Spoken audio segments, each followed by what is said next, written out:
Welcome to Clotheshorse, the podcast that is just so happy, so delighted that spring has arrived. Seriously, what a difference some sunshine and some blue skies will make when you're feeling just overwhelmed by the world. And yard sale season, my favorite time of year, is fully happening right now. Last Saturday, we got up so early to hit the yard sale circuit. Got a great butter dish. Dustin got a bunch of 90s indie tapes, cassette tapes that he's very excited about. And next weekend, one of our favorite community yard sales is happening. And we're going to be getting up, I swear, at dawn to get out there.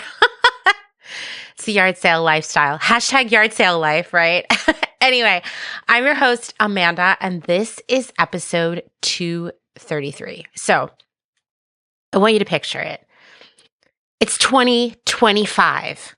We're almost halfway through this year, and there are literally so many things happening right now that are scary and tragic and rage-inducing and just so overwhelming. It feels like too much to choose what you want to process and react to first, right? Because, wow, we really have our hands full.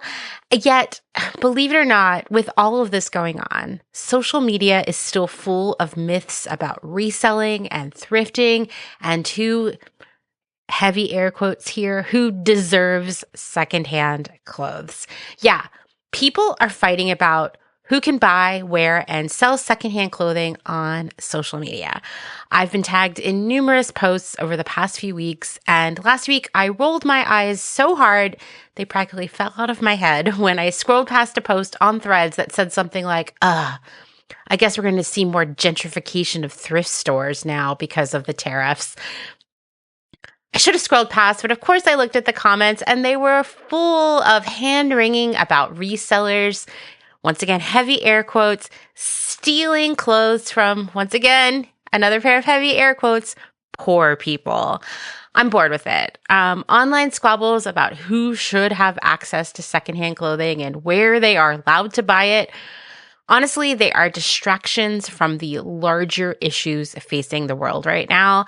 And furthermore, these battles take the focus off the real villains, the fashion industry, and its overproduction of low-quality clothing made of synthetic fibers that are flooding our thrift stores. No, instead, let's just fight with other people. There's post that's gone around the internet in many different art incarnations since I think the dawn of social media, which is essentially people who make $1,000 an hour are trying to tell people who make $25 an hour that people who make $10 an hour are the enemy.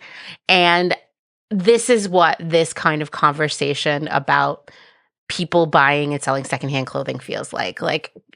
My friends, there are much bigger fish to fry. And if you're vegan, there are much bigger blocks of tofu to fry right now. And fighting about secondhand clothing on the internet is just a phenomenal waste of our emotional energy.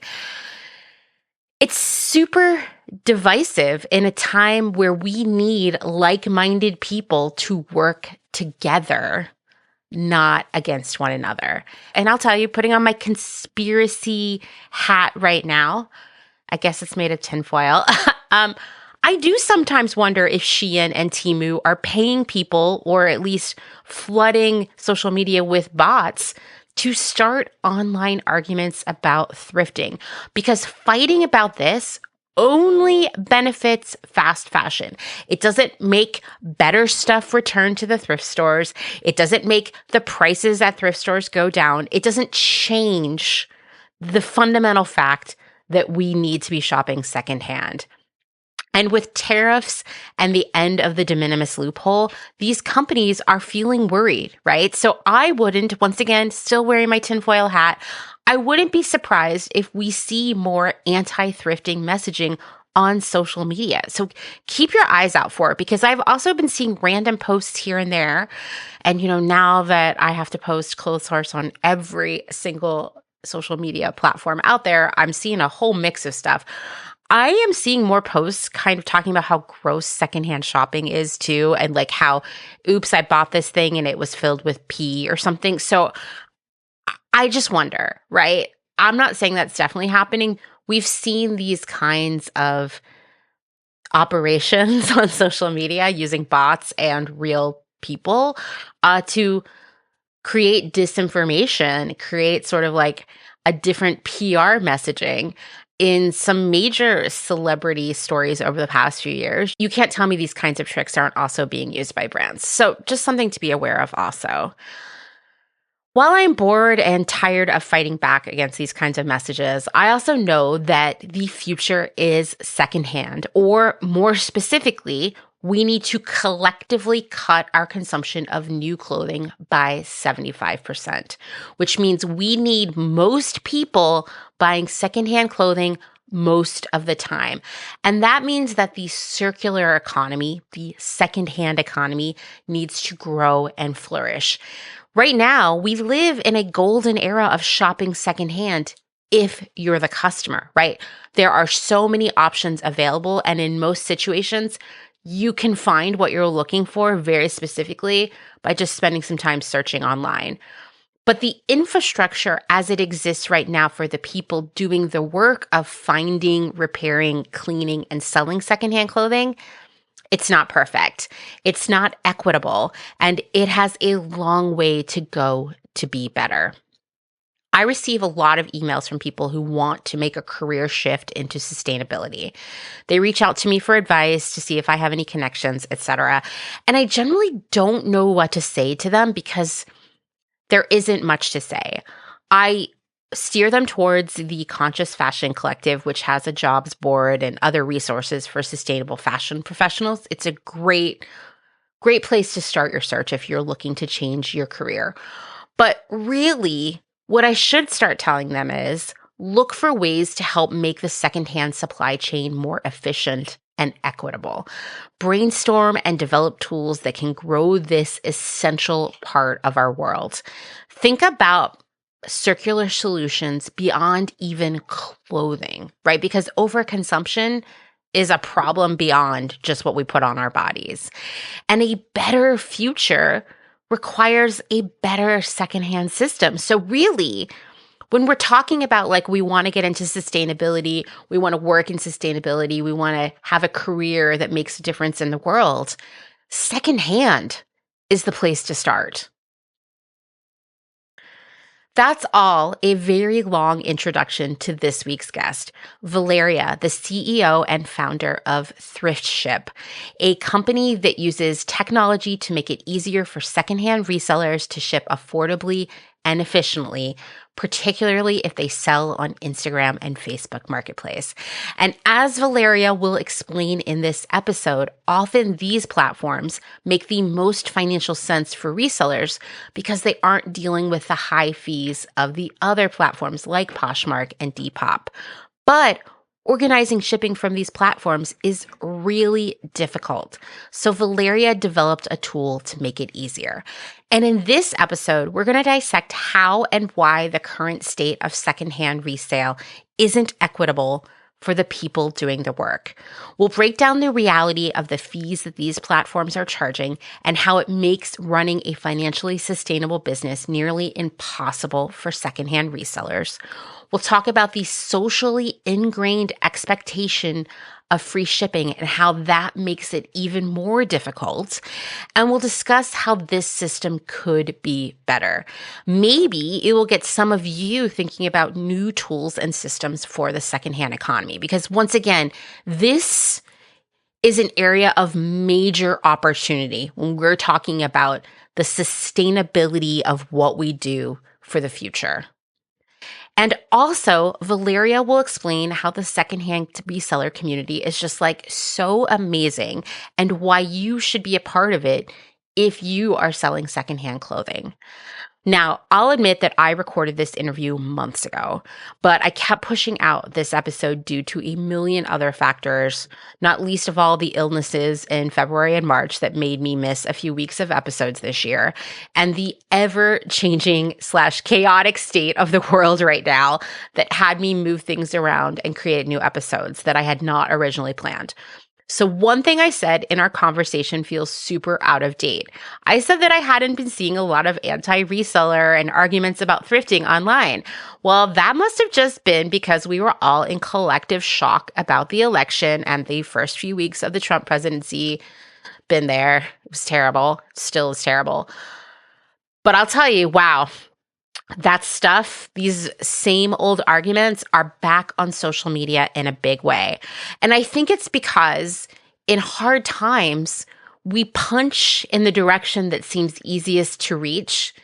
And right now it feels like it's thrifting and resellers and people who shop secondhand who we think shouldn't, and kind of just expressing our frustration about the entire world, kind of taking all that frustration and funneling it somewhere where we feel like it's easy, right? And so why do we turn on one another when things are hard like this? I ask this question all the time, but we need to stop. I always just say when I see this kind of stuff, I mean, to be honest, I scroll past most of it now because I just don't have the emotional bandwidth to fight with people, even though they're throwing the same bad faith arguments my way. But when someone seems like they are open to changing their perspective, because once again, I do think a lot of people who are sharing this stuff online, they're just stressed out about the world. And this is a place where they feel like they can make an impact or lash out safely. When I do encounter someone who I feel like really is interested in learning more about this, I always recommend that they take a listen to the episodes Alex of St. Evans and I did back in 2023, all about the ethics of reselling. I'm sure many of you have listened to them at this point. I still stand by them. They are the most comprehensive dissection of the secondhand economy that I have encountered. Not so humble brag there, to be fair.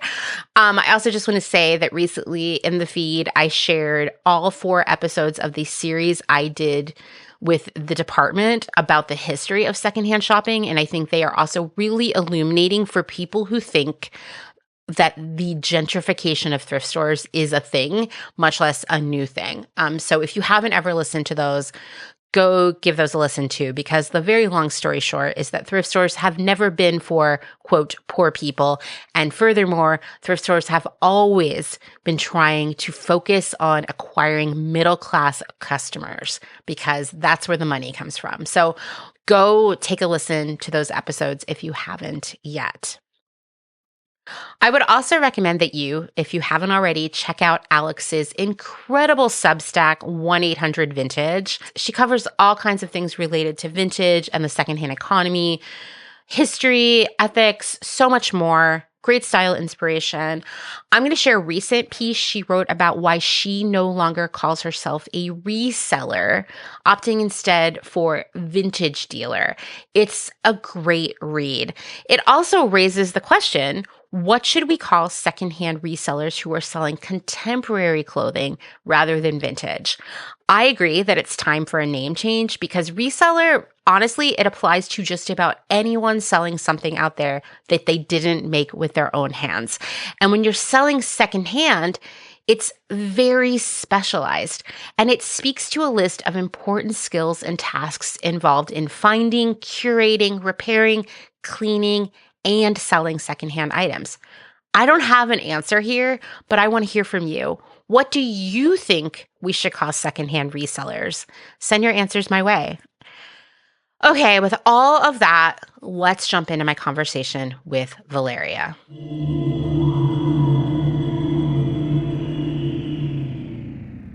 Why don't you introduce yourself to everyone? Hello, my name is Valeria Brenner. I'm the CEO and founder of Thryft Ship, a shipping platform for resellers, and I started my career in reselling by thrifting and upcycling clothing that I got from local thrift stores and posting it on Instagram to sell. That's amazing. Like what a great way to organic journey into like a new career path. Yeah. I always say I fell into it by mistake. I mean, honestly, like just about everything in my life is the same way. Um, so, I think it's interesting. Uh, most people, which if this feels shocking for me to say out loud, because I'm surrounded by people who are vintage sellers, resellers, upcyclers, designers, etc. But most Mhm. people actually have never been a reseller or run a business that way, selling secondhand stuff. Mhm. What were you surprised to learn when you started doing that? It totally is, I will say, like a bubble. And then you realize when you talk to someone outside of that bubble that like they have no idea what you're talking about. Yeah. The most surprising thing to me was A, just how amazing the community is in reselling and how supportive and like genuine people seem to be. And then B, like I started my first like reselling business when I was 17 or 18, and I knew like, can I cuss on this? Am I Yeah, you allowed can to or definitely no? cuss. I knew jack shit about like running a business, and so Yeah, it sounds was about right. yeah, it was super surprising to me like how like simple and easy it is to start one, but then how quickly it becomes more and more complex as you typically like learn by doing or learn by like fucking up essentially and then being like, okay, I'm not going to do that again. And yeah, that was like the most surprising part to me is just like how quickly it goes from like simple to a lot more complex or thought provoking if you want it to be, being Yeah. the kind of caveat to that.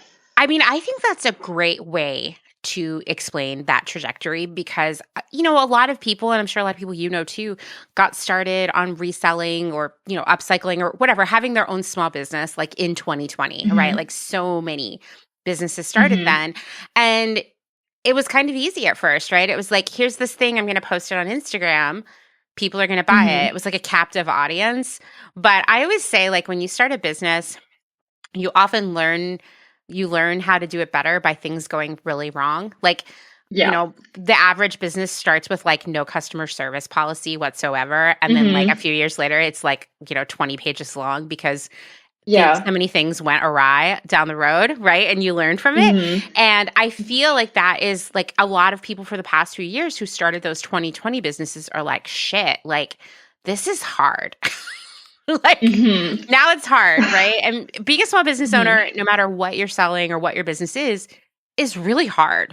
It really, really is. And I feel like it's super important to get like a community around you of people who are either ahead of you and, they're aspirational or inspirational for you, or people who are like right there in the mud with you and you guys can like share back and forth like what you're trying out and what's working and what's not working. I feel like teamwork, as cringy as it is, teamwork really does make the dream work. Even if you guys are like running your businesses independently, like the overall trajectory is the same and you guys both want to have successful businesses. And if you're in the same industry, like there's so much you can learn from other people. And I think a lot of people are like scared to reach out, at least when they're first starting it. It feels like it's you against the world, but you'd be surprised at the amount of like group chats, communities, literally highlights that some businesses have on their Instagram profile of just like, hey, like, you want to start one? Here's like what I've learned so far. Like everyone is more than happy to share. There isn't like this trade secret that people are trying to keep from you. It's like, here's what I've learned. Here's what's worked for me. Here are mistakes I made. Here are ones that maybe you can avoid, repeating. Absolutely. And I do feel like every once in a while you will encounter someone who is like, no, I don't want to like be collaborative or supportive on any level. Hmm. And you know what? That person probably sucks, but they're the exception. Yeah. And hopefully Yeah. they won't be in business in a few years because the world will figure out that they Hmm. suck. But I Hmm. do think, like I tell people all the time, so many of us are kind of living our lives by learning things the hard way, especially when it comes to business. And Hmm. the reality is that you don't have to learn everything the hard way because probably someone else in your community already learned that and can tell you what they learned. And you don't have to Yeah. like wait for things to go terribly awry. And I think Hmm. that's one of the things I love most actually about specifically the reseller community is I see that level of like collaboration and community support to a degree that I don't see anywhere else. Yeah, no, I've seen lifelong friendships occur like before my very eyes, like through group chats or like two to five accounts are getting together, or like reseller accounts are getting together to do a giveaway. And then like the conversation continues after like the details have been planned. It's like, so like, what's your name? Like, where are you from? And then the conversation goes. Like, there are people that I still keep in touch with years later, even after like I've kind of slowed down on the reselling end and focused more on supporting the community that like I keep in touch with personally and like business professionally, I guess would be like an okay way to say that. Personally and professionally. I mean, I love that. I think that is so true. And I would just say like across the board, the people I know out there who run small businesses, no matter what those businesses are, that are the most like collaborative and supportive and welcoming to other small business owners, those are the people who actually really do succeed like long term because they're like Yeah. I don't know. I'm not saying like I believe in karma, but they are just showing the world in all these different ways that they're good. And it really does work Yeah. out. Even though I know sometimes it feels like only the worst people succeed, that's not actually real, like not from a longevity standpoint. I So agree. No, I agree completely. Like give good, get good is kind of what I always totally, think. totally. So today we're going to talk a lot about kind of like what it is to be a reseller. We're going to talk about the platforms, the fees, the challenges of being a reseller, all of these different things, especially like if you're selling online. And I would say, Hmm. the future of our planet depends on most people buying most of their clothing secondhand. And I mean, like most Hmm. people, your parents, your neighbors, your coworkers, not just the people in our bubble. And sometimes I have to remind Hmm. myself that we are in a bubble, but I do think that that bubble is actually growing, right? I So agree. Yeah. it's like more mainstream than ever to shop secondhand, and I think it helps that it's easier than it's ever been to find really just about anything secondhand by just picking up your Hmm. phone. Like you don't have to ever set foot in a Yeah. thrift store or go to a yard sale or a flea market. Like you can find it, but we have found over and over again, this is something I talk about all the time here on Clotheshorse, and I know you have seen as well, is that big companies are like kind of unfortunately at this point are driving what it means to shop secondhand online. And they fall Hmm. into two categories, right? There are the ones, well, I can only think of two of them, ThreadUp and the Real Real, where people send Yeah. in the stuff and then Hmm. they do the work of photographing, listing, measuring, writing a copy, housing the inventory and shipping it off.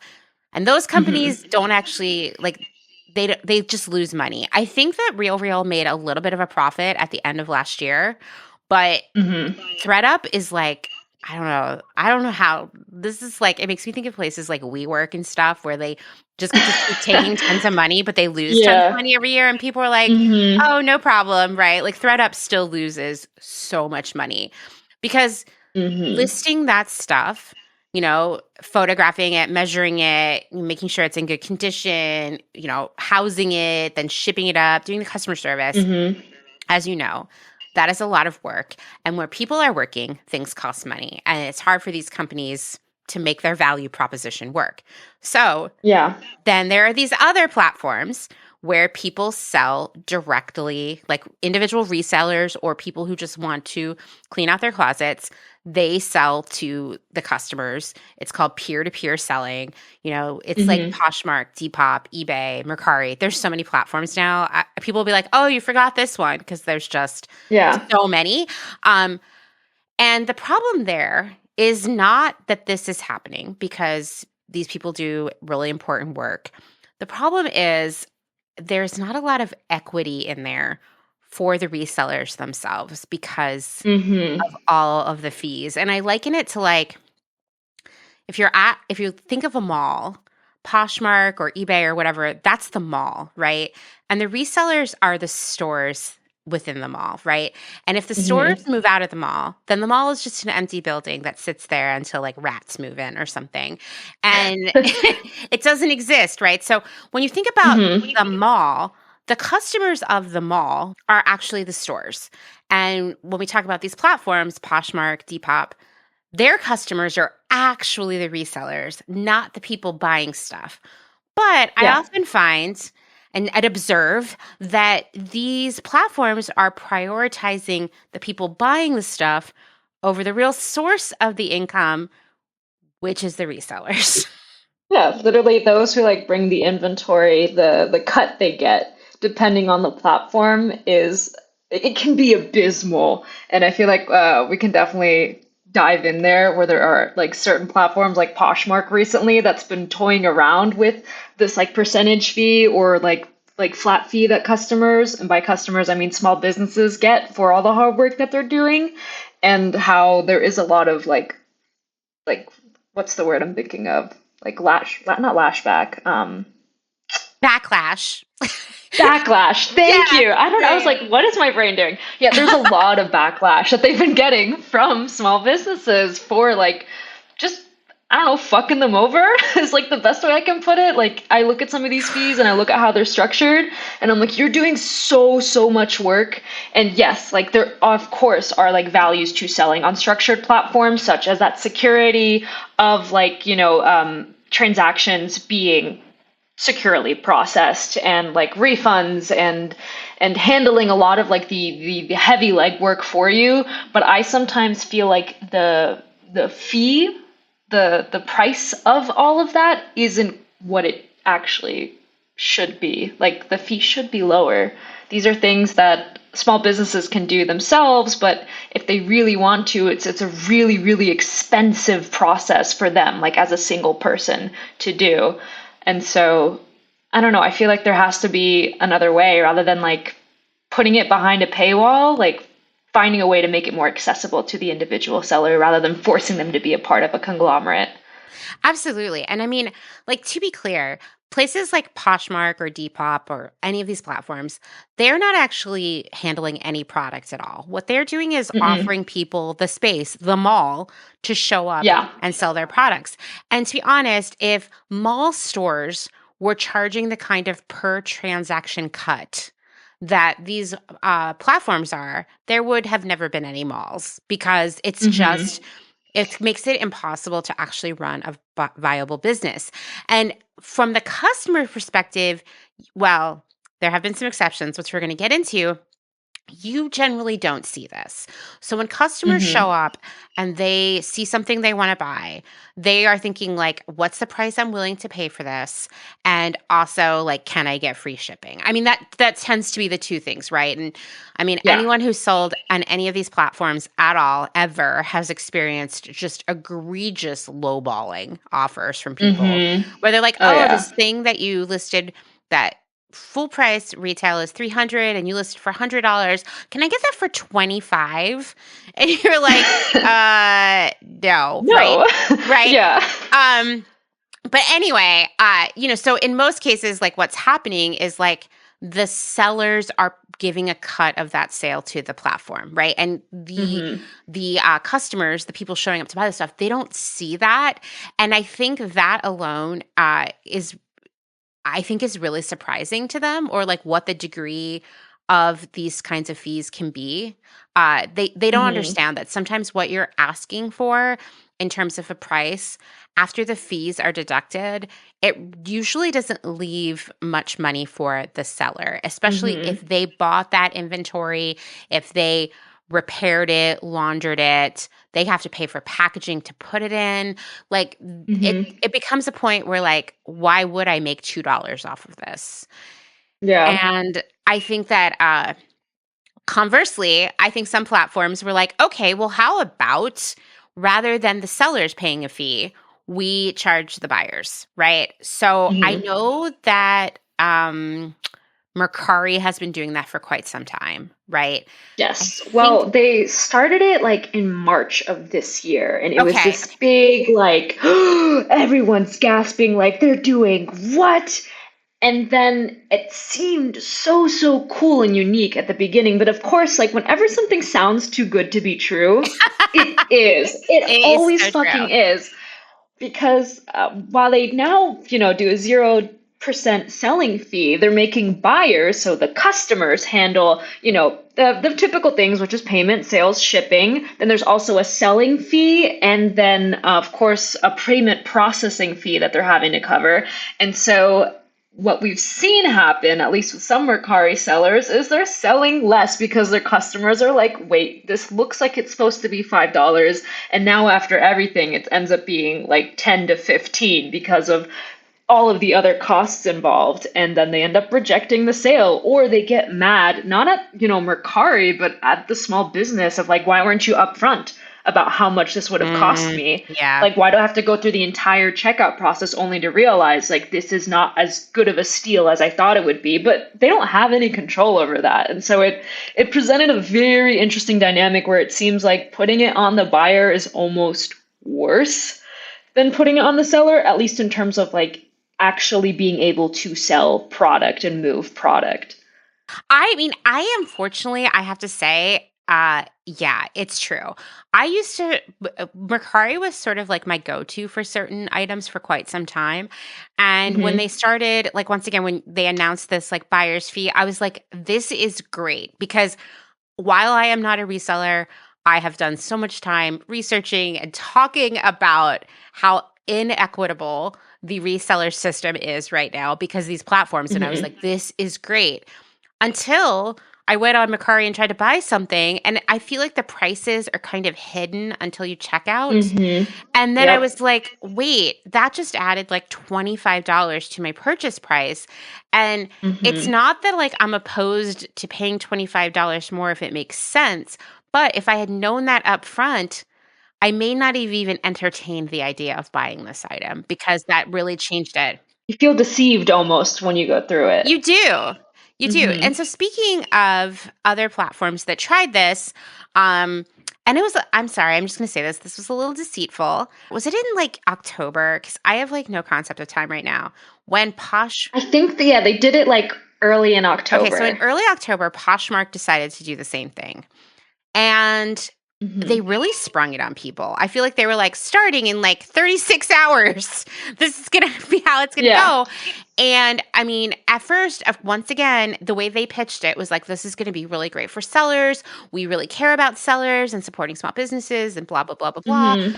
And then people, I bless Reddit, the people of Reddit who will take the time to dig They into this. posted graphs. Bless them Yes. for posting graphs. I feel like visually it made everything be like, wait a fucking minute, like this isn't this isn't what we thought it was. Yeah. And it was wild because ultimately, first off, spoiler alert, turned out that this was going to be far more lucrative to Poshmark, which was really why it was Hmm. happening, right?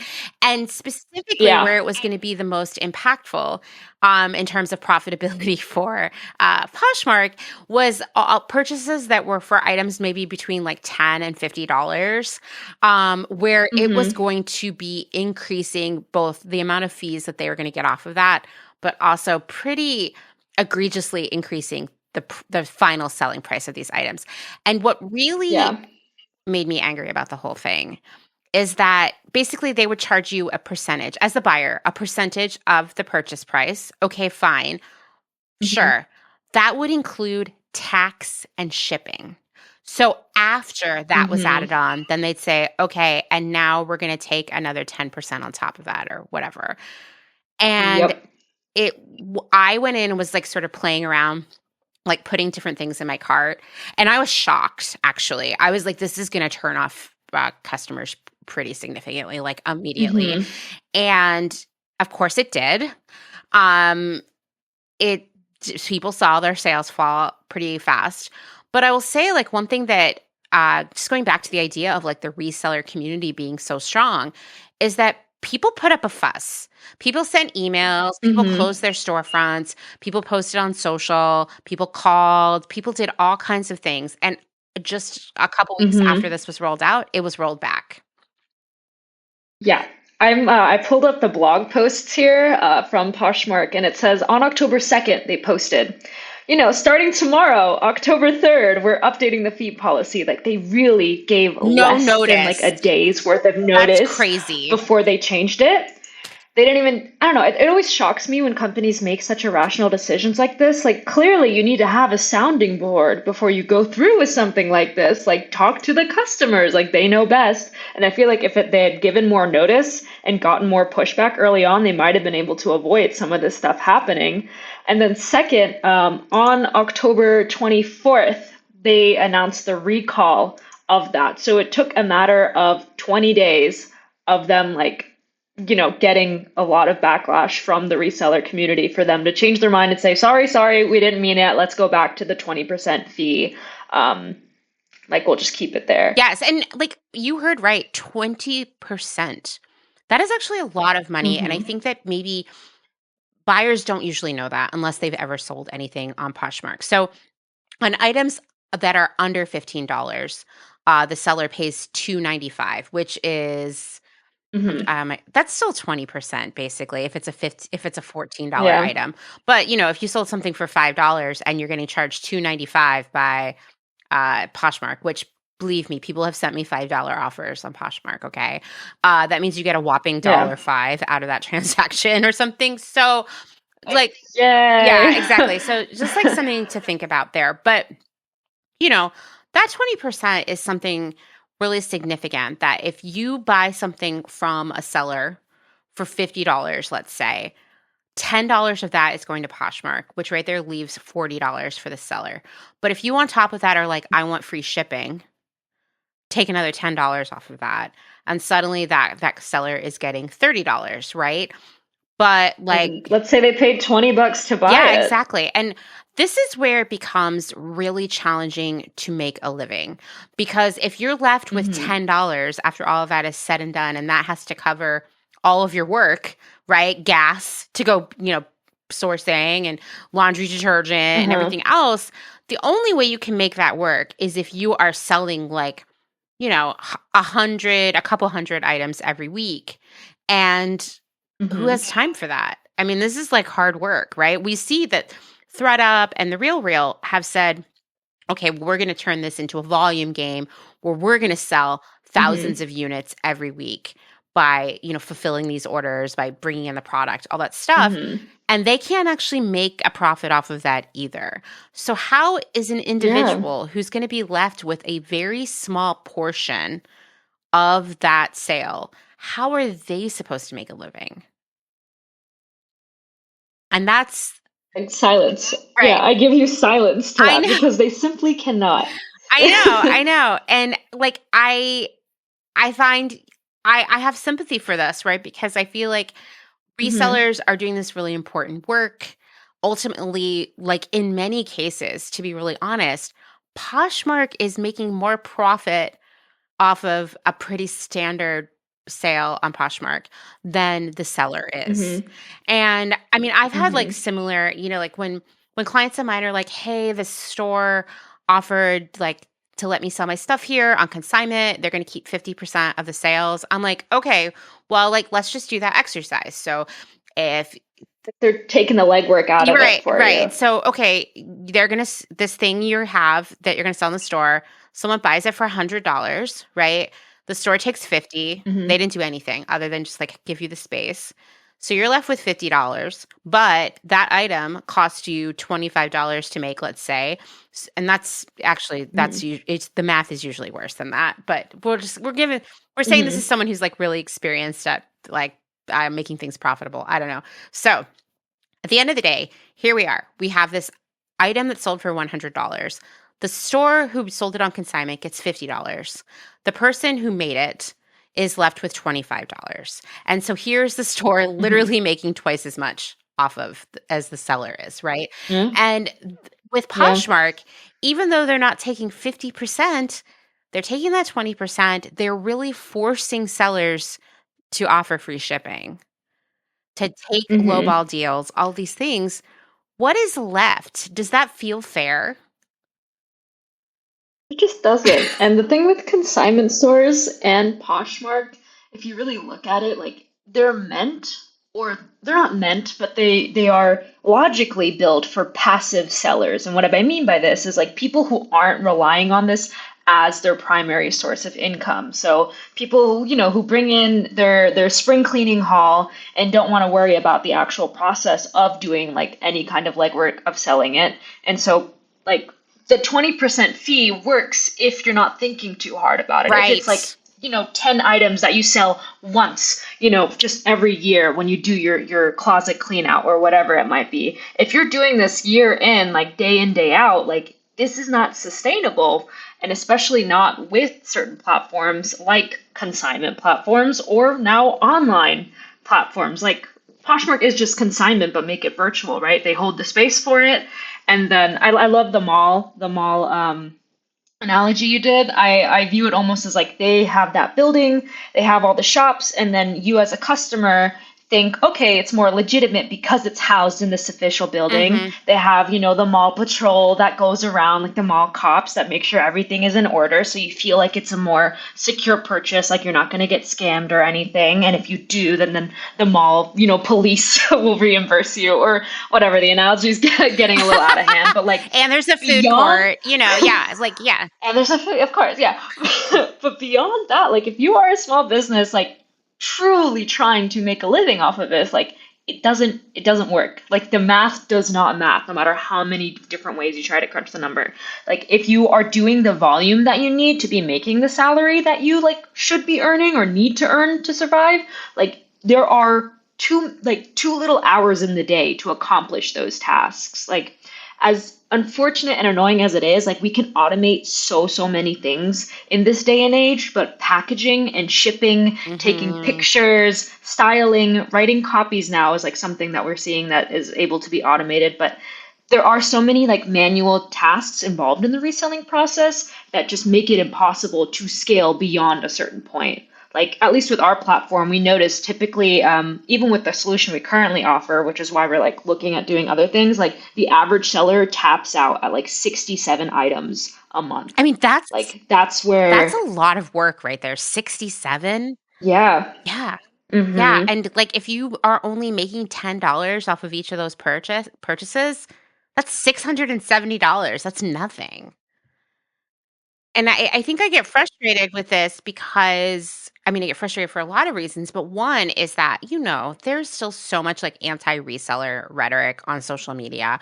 I do feel like I'm seeing less of it lately because maybe people have other things to worry about, or I'm just not seeing it anymore Mm-hmm. because like my algorithm knows I hate it. I don't know.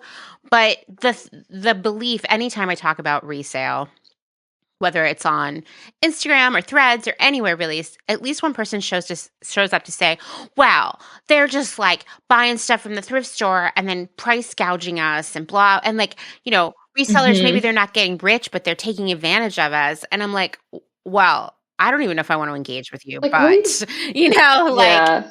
how do you think this works? Like, Yeah, no, it's almost rage bait in a way where you're yeah. like, just don't do it, don't do it, don't do it. But you really want to just like, post a response saying, like, I am putting in hours and hours and hours of work. Like the value that I sell my product at is a fair value for the amount of effort that goes into it and also for the cost required to make this function. And so, you have to defend yourself a lot against these kind of people, but at the same time, I feel like, and I agree with you, like this rhetoric is being spoken less and less, or at least in my like virtual bubble that I am in on Instagram and on Threads and on social media, I am seeing it happen less and less. But like, there's no way of knowing for sure if it is actually going down or if I'm just seeing less. But I truly hope that people are starting to wrap their minds around like how I guess secondhand purchasing works and also like the ethics around it because I feel like there's so many myths and like we've Oh, talked about those before as well. yeah, yeah. No, there's so many myths. And as I said when we got started, like the vast majority of people have ever never actually like done the work of being a reseller. But those who have even just like Hmm. been like, I'm gonna clean out my closet and sell it online, you start to see like how much work that is.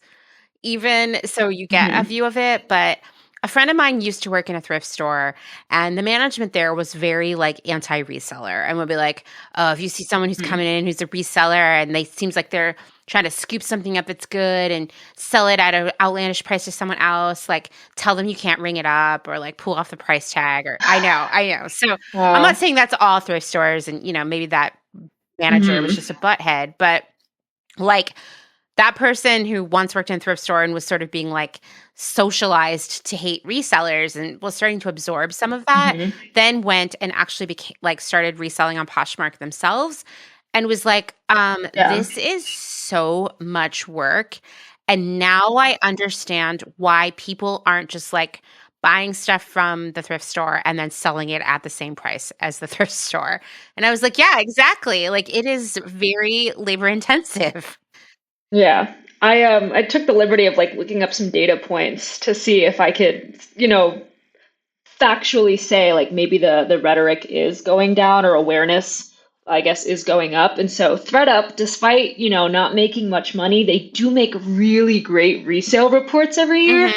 And so what I'm seeing here is that the US secondhand apparel market is expected to reach $73 billion by 2028. This means it's growing in 2023 alone, it grew by 11%, which is 7 times faster than the broader retail clothing market. Wow. So basically, like resale is up and coming. It's growing faster than regular retail is. And so maybe as a result, awareness is going up as well.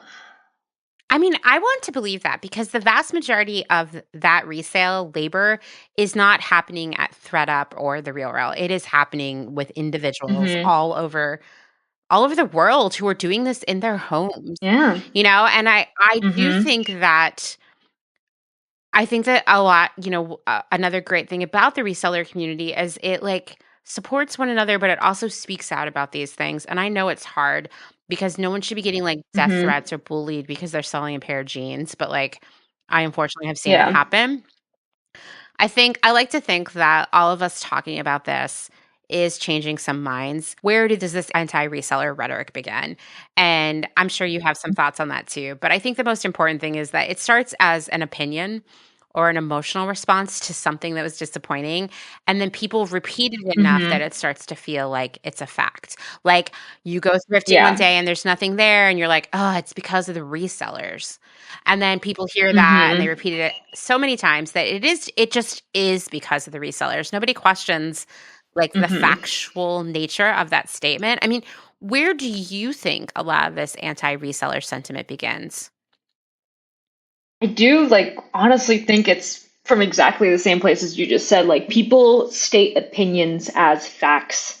It's so easy, and especially on social media, things can spread a lot faster Yeah. than they would through word of mouth. Where if you leave one comment on a post, or you tweet one thing and it goes viral, or you comment on a subreddit and people get a lot of put a lot of upvotes on that immediately with kind of the support of the masses, this statement that is often an opinion really looks like facts because thousands of people have liked it or upvoted it or retweeted it or whatever it might be. And so then you start thinking, okay, well, if all these people believe it and all these people are like retweeting it, this means that it has to be true. And then you might actually even partake in that without even realizing what you're doing. And of course, like Mhm. this is a phenomenon that expands beyond just reselling, but it can so easily be applied to this industry as well. Yeah, no, it applies to so many things. I was talking to my husband about this last night actually because something that's been on my mind a lot, and this is a heavier topic, but I actually used anti-reseller sentiment as an illustration of this, is where Hmm. do we get information now, right? And where do we get reliable information? And what had started me thinking about Hmm. that, a lot of stuff surrounding the election and things I was seeing repeated, and I'd been mulling it for, like, Hmm. months now, trying to, like, come to some sort of, like, peace with it. And then I just saw randomly I was scrolling through Facebook, and someone had posted about this restaurant in town going out of business, but it was behind a paywall, the Hmm. article, because it was from the local newspaper. And someone said in the comments, Hmm. like, "All news should be free." And I said to my husband, Should I was it? like, "Well, on one hand, I I agree with that sentiment to a certain extent, but if all news is Hmm. free, then how do the people who make it, like the writers, the fact checkers, all of these people, right? The proofreaders, the people working in Hmm. the newspaper office, etc., how do they get paid for their work if news is free? And so Yeah. like we kind of have to pay for something, right? And I was Hmm. telling my husband, the problem with all of this is like there was a time where newspapers, for example, sold so many subscriptions that they could let news be free on their Hmm. websites. It didn't matter. But they don't sell subscriptions Yeah. anymore. And so like they have to put this stuff Hmm. behind, a paywall, but then it's not accessible to people. And then what happens is Yeah. people start getting their news from TikTok or Instagram or Reddit. And it becomes really Hmm. difficult to parse facts from opinions. And Yeah. I Yeah. see stuff like that being repeated all over the place. I think very clearly of Mm-hmm. this post I saw on Reddit. It was on FOMOA. It was about, I don't know, like Sabrina Carpenter or something, some pop singer. And someone was talking Mm-hmm. about like, I can't support them because their manager, they said some bad things about the manager. And people were like, no way, Yeah. because I've heard this guy is really awesome. Like, do you have a source for that? I want to read more about it. People should know about this. And the person was like, oh, you know what? I actually don't know where I read it. Maybe I saw it on TikTok or something. Maybe I never saw it, but I'm just going to Oh choose to believe God. that it's true. And I was like, this is like right there, like like what a great illustration of where we are. Yeah. And, people repeating bad stuff about resellers is Mm-hmm. just like that. Like, oh, I don't know where I got that information. Yeah. I just saw it somewhere and I chose to believe it. Or maybe I didn't see it anywhere except inside my own head, but I'm accepting it as fact, Yeah. And I think it gets even a step more dangerous when you start looking at graphs and charts and just graphics where people are stating things that are Oh, facts. And so it seems like an infographic. yeah. And then it gets really, really tricky because when you do look at things, like you have to figure out where they came Yes. from. And then you have to understand if that thing where it came from has validity or not. And like, how do you do that? Like, where do you learn how to do that? Like my background, I just finished up my master's in May in marketing research. And before that, I feel like I was so much more susceptible to like basically fake data. Oof. And as a result of that, like I had to really become like very scrutinous in what I was looking at and where I was pulling things from when creating PowerPoint charts, because people would then suddenly ask me like in class, and then I started applying it, I guess, more in person or more in my day-to-day life, is like, where'd you get that from? And I'd kind of like freeze up and I'd be like, and that, I don't know, it just really made me realize how easy it is to just spread misinformation. Like it doesn't have to be intentional. Like you truly just could see something and think, oh, like I'm helping everyone by sharing this and passing this information along. But if you don't think twice about like where that information came from, it turns into a lot trickier, I guess, of a No, situation. it really is. I mean, anytime I'm working on anything for Clotheshorse, I have to like I basically will Hmm. not share any information or state anything until I feel that I am at a point where that is 100% true. And that means a lot of stuff Hmm. doesn't make it onto social media or a podcast episode because I'm like this still doesn't feel like I don't know fact to me like 100%. And Hmm. sometimes I'll be like recording an episode with someone and they'll say something and I go back to verify it and I like literally can't find it anywhere and I cut that out because I think it's Uh-huh. just too easy. Like I could go on Instagram today with a really slick looking pie chart that was like 70% of resellers are ripping off or stealing clothes from the poor, right? And here's a pie chart that Yeah. says that, and people would share the shit out of that. Like, and then suddenly the Hmm. fact would be 70% of resellers are stealing clothes from poor people. And like, that is in fact not true, but it would look true. And I Yeah. think like Yeah. that's where it gets really slippery. But I think understanding the facts Hmm. about what's happening on the resale landscape can actually make it easier to support resellers because you understand now where the Hmm. prices are kind of coming from and what they mean and what your money does Yeah. in this situation, right? Which is like very powerful to buy Hmm. something from a reseller. Actually, it has like immediate Yeah. community impact. Um, but it also can help you like sort of debunk these myths when people say them just casually to you.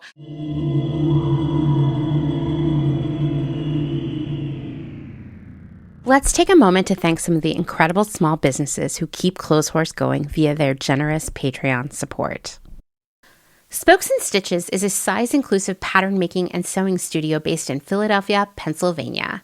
Pattern maker Ruby Gertz teaches workshops for hobbyists and aspiring designers so that anyone can learn the foundational skills of designing and making their own clothes.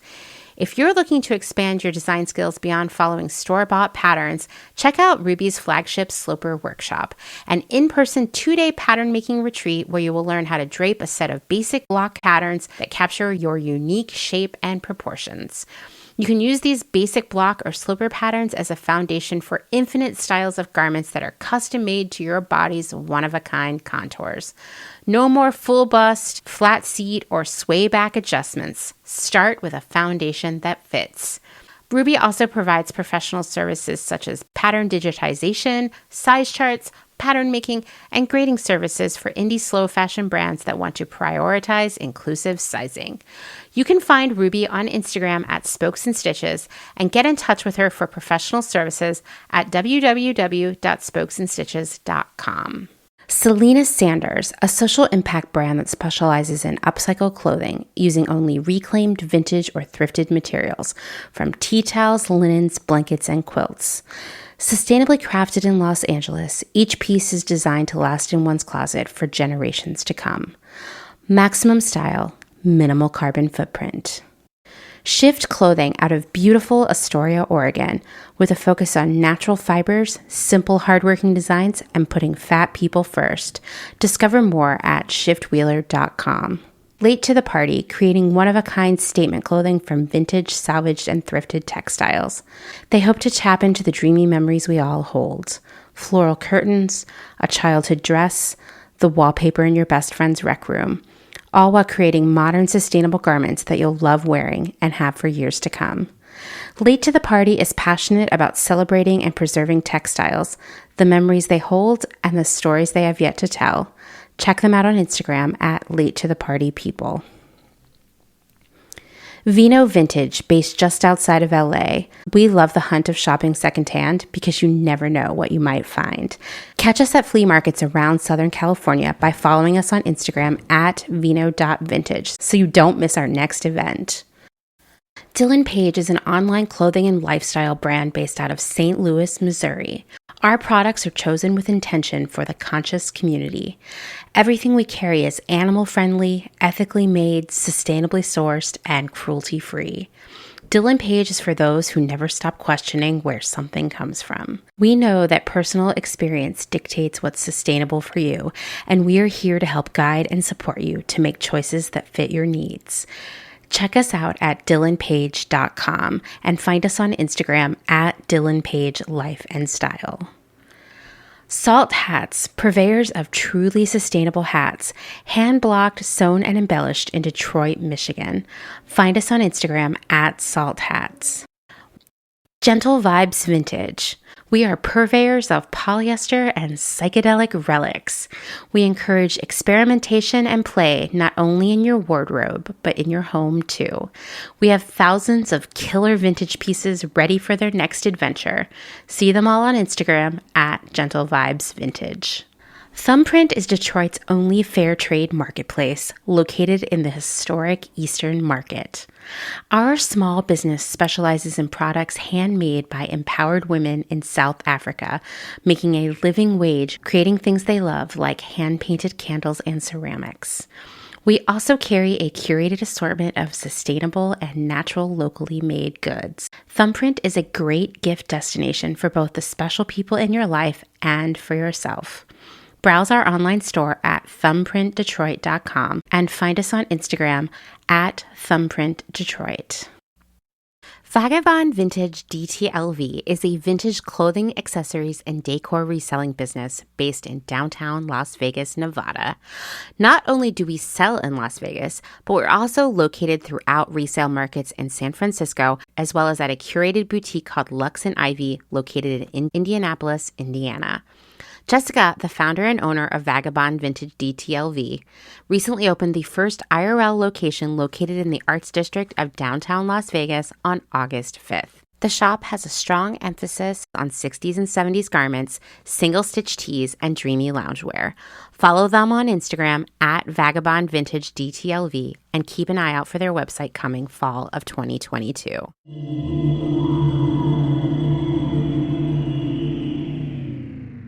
I wanted to talk a little bit more about the marketplace selling fees because speaking of charts, you did paste a bar graph in our doc that shows the marketplace selling fees by platform. And I was telling you when I opened it, I saw that Poshmark has the highest fees, and I was not surprised. Were you surprised when you saw that? I actually was to some degree, but then looking into what this chart means, it is a little bit deceptive. Okay. So I will like put a caveat to this chart. So it's 20% always unless it's under $15 and it's the flat Right. 295. But the chart doesn't show that. eBay, it's not 15% always. It sometimes changes depending on like how much the item costs, like what the price Mm-hmm. point is, and then also what category it falls into. Like instruments have a different percentage fee than say clothing does. I think clothing on eBay has a much higher percentage fee, Oh, for example. interesting. And so you kind of have to be careful with this chart in particular because like once you start looking into it, it isn't this straightforward like line that each company like Right. has. It very much switches up. And the same thing goes for like the ThreadUp and RealReal. So because they do most of the legwork, of course, like the percentage fee that you get is much, much lower, but they're also specializing in selling luxury items. So if you're selling a $6,000 purse and you only make 20%, that's still like several hundreds of dollars. Right. And so you also have to like put in the numerical values and see like what kind of market are they catering to. And Mm-hmm. then it all like switches up a lot more. And then there's also hidden fees involved in some of these. Like what you don't know or what it doesn't say here is, I think, is it ThreadUp? Let me double check. It's either ThreadUp or the Real Real. One of them uh, charges you a fee if your item doesn't sell and you want it back. Oh, yeah, I think they both do that. I know for certain Yeah. that ThreadUp So, does, and it's pretty significant, but I also hmm am like, someone has to go find it and pack it up for you. Like that costs money. hmm yeah, yeah. So it's not a straightforward chart, unfortunately, but it does present kind of an interesting argument. And I feel like the chart that we do see is more meaningful in the context of it being for people who sell mainly apparel, Mhm.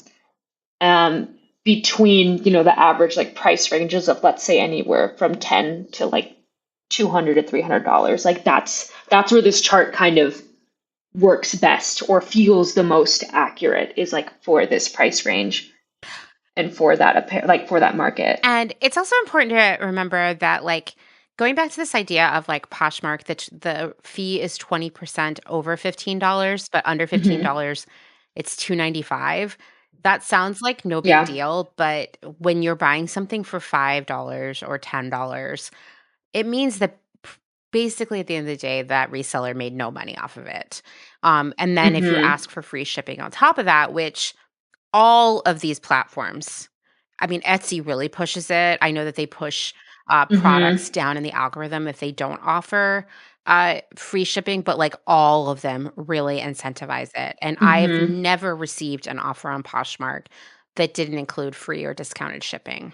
Poshmark itself, something I do find interesting is that they require shipping to be purchased on their Yes, platform. that's a good. You are not allowed to you're not allowed to shop around and see if you can find better discounted rates. They have a flat fee. If it's under a pound, it's XYZ. If it's over a pound, it's ABC, like whatever the values are. And so if you offer free shipping, it's not like you can say, okay, like I can go to so and so website and find discounted prices, or oh, I can use UPS instead of USPS. Like no, like you are stuck with whatever Poshmark says you have to pay. And that also presents another issue where like they're boxing you in. You not only are losing 20%, but you have to use what they give you and you're not allowed to go like any other way. It feels, when you say it out loud like that, it just feels so unethical. Like, because anywhere else, any other small business owner could just, go use pirate ship or something. And Mm-hmm. like when you as a buyer on Poshmark get discounted shipping, the seller did not, right? Like they're still being charged the same price for the shipping. So really what you Yeah. just got was an additional discount from the seller. And I think that's really, Mm-hmm. really important to call out. Um, Yeah. so we know that this like landscape is pretty problematic and it needs to be fixed, because I worry Mm-hmm. that, like I said at the beginning, we need most people buying most of their stuff secondhand, like ASAP. Yeah. But it's really easy to get burned out as a reseller. It's really easy to realize that you cannot Mhm. make any money off of it and quit. And I Yeah. worry that we're seeing that happen right now, actually, because people are just like, I've hit a Hmm. wall, right? How Yeah. we need more people reselling, not less. So, how do you Hmm. think this could work better for everyone involved? Okay, I will like quickly reference that ThreadUp resale report because I do like really enjoy it, and it is like a well done report with like backable data to support it. And I want to like point out first and foremost, peer-to-peer marketplaces like Poshmark and Depop and Mercari only comprise of like their 13% of like the preference of consumers, which I guess put more elegantly is like if you are a consumer, 13% say that they prefer that kind of platform to like shop from. 23%, which is like literally 10 points more, prefer social media versus another 20% preferring a managed marketplace, another 18% wanting a live stream shopping platform. Like it's not the end all be all, and it's not even, it is the lowest ranked option from consumer preferences of like where they want to shop from. So like you aren't locked in, Mhm. first of all, to having to sell on a platform. Right. Like there are other options for you, and it's not necessarily going to mean less sales. Second, if you do want to like sell on a platform, I would advocate for these platforms to be a lot more transparent with their fees and their pricing. Like, yes, they do make it clear, like, this is how it works, but it's not necessarily always a simple, straightforward process. And then also your ability to kind of see at the end of the day how much money you get or don't get becomes this like background thing that Poshmark like claims they want you to know, but they also try to like hide away from you as much as possible so you don't think about it too much, Yeah. you know? Yeah. And then the same thing goes for like buyer fees. They say it up front on their site and everything, but then you don't find out as a buyer until you're all the way through the checkout process that all these fees are there. And so I feel like if transparency was more real or more present, Mhm. a lot of these issues would go away because everyone feels like they are agreeing and participating in something that they truly, truly know about. Yes, And yes. so I that feeling of deception goes away. I agree because I actually think for the first time ever when Poshmark did the old switcheroo with the fees, uh for the first time ever, I feel like customers, like buyers, were actually seeing without realizing it how untransparent the fee process really is. Hmm. But this is what sellers deal with all the time. And I'll tell you, I work with clients who have at least at some point sold on Etsy or some of these other platforms. And it is true when we are trying to get a grasp of the money in, money out situation of their business, it is Hmm. so difficult to get that information from these platforms. And I do not think that Yeah. that is a coincidence. Pulling teeth Yeah. sometimes, or I don't know. I hate that so much. They say everything with a smile and they claim transparency. And if you click through like six different sub-blog like categories, you'll find this stuff. It's there, but it's not as transparent. I don't know. Transparent versus upfront, I think, are two very separate things to bigger corporations like Yes. this, Yes. I agree. where the information is available to you, but it might not be easily found. I mean, I think you just nailed it right there. To them, that's transparent. And I guess technically it is, but it's not. I guess, yeah, upfront is a great way to describe it because what would really make this beneficial is that when you signed up to sell, you received an email that was like very clear bullet points that illustrated Yeah. how this was going to work rather than just agreeing to some Hmm. terms and conditions. Yeah. Yeah. Yeah. And it's tough, but I guess that's the reality we live in. But then there are, people out there that are wanting to change this, and I feel like it's important that we talk I about think it so too. so Yeah. it can kind of start going that way. I want to say like another thing that could possibly help in this industry is like supporting lower value items. Not every single piece you sell, like we mentioned with Poshmark, is going to be over $15. Sometimes your inventory doesn't all have that $15 or higher price point. Sometimes you need to clear out inventory and you do a sale and things cost 10 or $5. Mhm. Platforms like don't specialize in being friendly to lower value items, and I feel like it would make such a difference if platforms like Poshmark would provide incentives for sellers of items under $20. So like maybe reducing the fees or doing a smaller percentage, like $2.95. Like the best example I saw online is like you said, the $5 example, which I think is great. But like if you lower that to even $3, a seller is making 5 cents. Like that to me is so baffling. I And so I know. feel like if lower reduced fees were there and that there was a support system in place for that price range of items, it would encourage more transactions to happen there because maybe something just is redonated or thrown away because they can't sell it for that $15 price point. Yeah, I mean, I think that's so true. And, you know, I agree that, like, actually, I mean, I think that what works in ThreadUp's favor in terms of like the value proposition for its customers is that they do sell a lot of products that are in that under 15 bucket. In fact, I mean, not knowing any of their actual sales information, I suspect that that is the bulk of their sales because I see people talking about it on Reddit. I see when I scroll through their website that they are selling a lot of these at this lower price point. And we know that it's actually working for ThreadUp financially. So the reason it doesn't work for ThreadUp financially is because no matter what price they sell you stuff for, they still have to pay their employees. But right now, with the current setup on these other platforms, you could go buy something for $5 on Poshmark. And what really happens is that the person selling it gets paid nothing, right? And that's the Yeah. only reason currently you can buy things for $5 on Mm-hmm. Poshmark. And I just wonder, like in an ideal world, what if Poshmark said things that sell for under $15 have zero selling fees?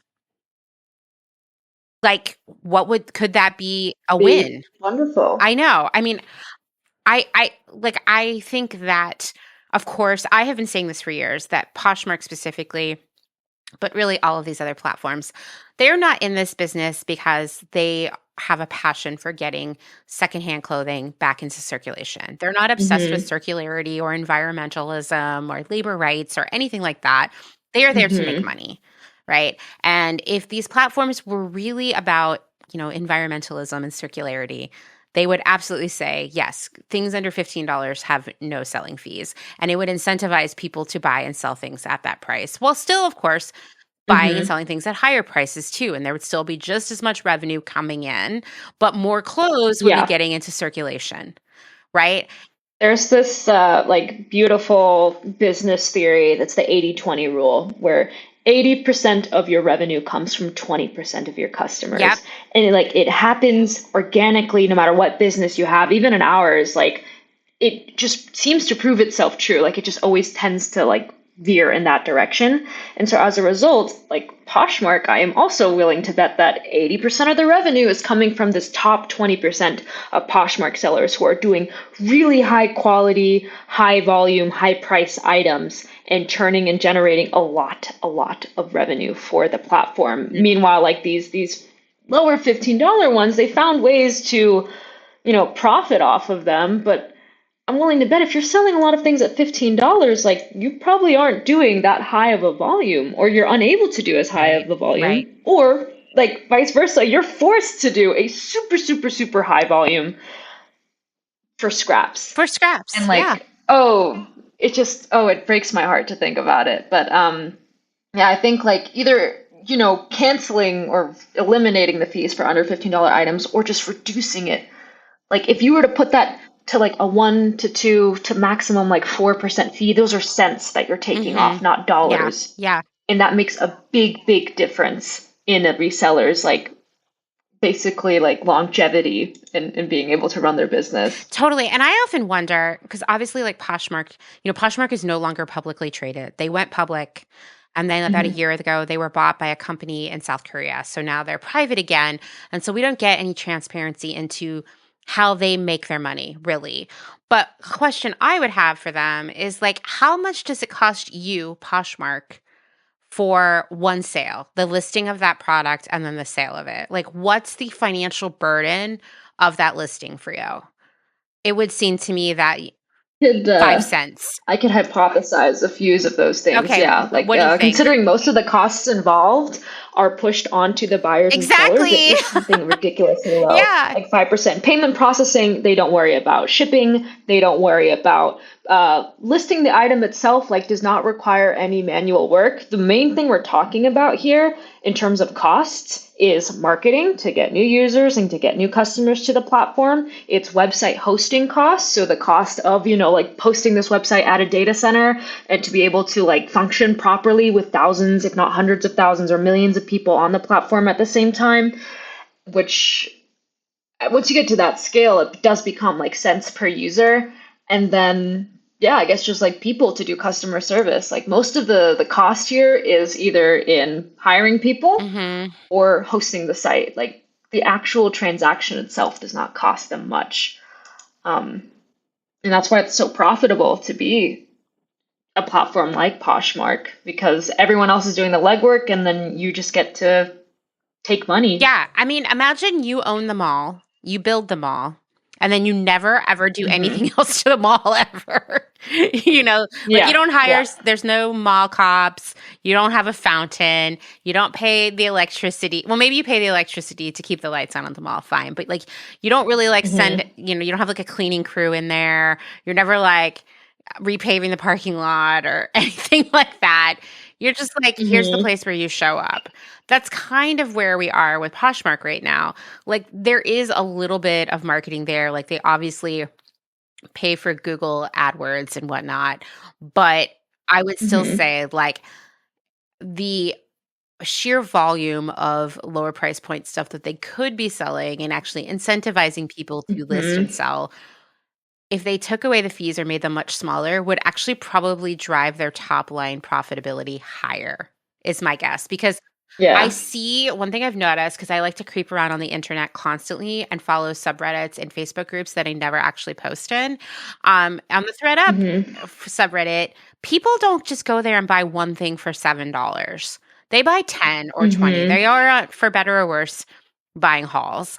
And I think you would see Yeah. more of that on Poshmark as well. So it becomes sort of like a volume game. If a customer shows up and buys 10 different things on Poshmark, maybe from 10 different sellers, and you're only getting like 2% of the fees off of that, you're still getting a chunk of change. Hmm. And that's why I think like reselling platforms or non-reselling platforms that are being used as reselling platforms are so, so interesting and so amazing in their own right. Mhm. Like I started selling on Instagram and like the business I run now supports sellers for Instagram and Facebook Marketplace. And like we're working on expanding to other platforms. But the reason we started with those two is it's because A, it's what I knew best and it's where I knew there were pain points.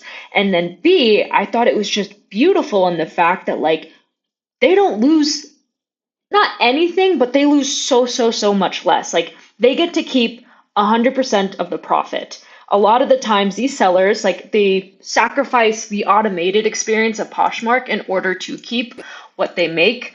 And so people will then pay them through Venmo or PayPal or Cash App. They'll send all the order information through DMs on Instagram or through Messenger on Facebook, and they keep track of everything manually. And I think it's a shame that there isn't any like active businesses supporting this kind of Mhm. industry that has like created itself. Like, I don't know, the fact that this market exists and that it's massive, like on Instagram and Facebook, to me is a clear indication of like the symptoms of bigger businesses like Poshmark, ThreadUp, Mercari, and Depop existing. Like, if it really was as good as it sounded, these people would be like selling through there or mainly selling through Yeah, there. yeah. I mean, I'm sure you have seen this. Specifically, Poshmark is the only platform that I know that really does this, but this idea, it was very like MLM kind of girl boss language. I mean, I don't think they do it as much now, but you know how it was like they still have the ambassadors, and periodically Poshmark has reached out to me to be like, get some of their ambassadors on the podcast, and like they have this like street team basically out there being like, I get to live the dream of staying at home with my kids and being a successful girl boss because I sell on Poshmark. And I see a Mm-hmm. lot less of that now, but it's still there. And I just am like, Mm-hmm. wow, Poshmark, rather than spending your money on that, why don't you be just like authentic and genuine and just like make the selling fees work for people? and make it easier to list Mm-hmm. items and, on and on and on, right? Like that's what really would help people. Not like, Mm-hmm. hey, look, we're having an event where you can show up and be a girl boss with us or whatever. you Mm-hmm. know? Okay, well, like, Yeah. what else do you think could make this better? I think just improved seller tools like platforms like Poshmarks. Correct me if I'm wrong, but I don't think they have an analytics feature, do they? I haven't sold on Poshmark in a really long time, but I do not think so. I think you can like go in and you see like what you've sold basically, and like that's about it. But it doesn't give you anything Hmm. about your like sales, your like revenue, your like it doesn't give you a dashboard to kind of keep track about like, oh, what's doing well, what months were good for me, am I growing? Like all of that stuff you have to keep track of Yep. manually, which also just it infuriates me, Amanda, to think about. Like these are all the things that my whole life revolves around is like I want to do these things. I am like doing these things because it frustrates me so much that big businesses that have billions of dollars, like legitimately like Poshmark sold for I think 1.3 billion dollars, like aren't doing this. They are like knowingly withholding data that could Hmm. help a small business understand their business better and grow. And they're just actively choosing not to do that. If they are, then my apologies. That's amazing. But I don't know, just doing a quick Google search, it does not seem like that is the case. And there's actually tools that, yeah. Even Etsy, like Etsy has a little bit of reports you can pull, but like some of them are sort of hidden. And I had to actually go into Reddit and like do a bunch of searching around to figure out where I could find them. And even people on that Reddit thread were like, wow, wouldn't it be interesting if like Etsy made these easy to find? Right.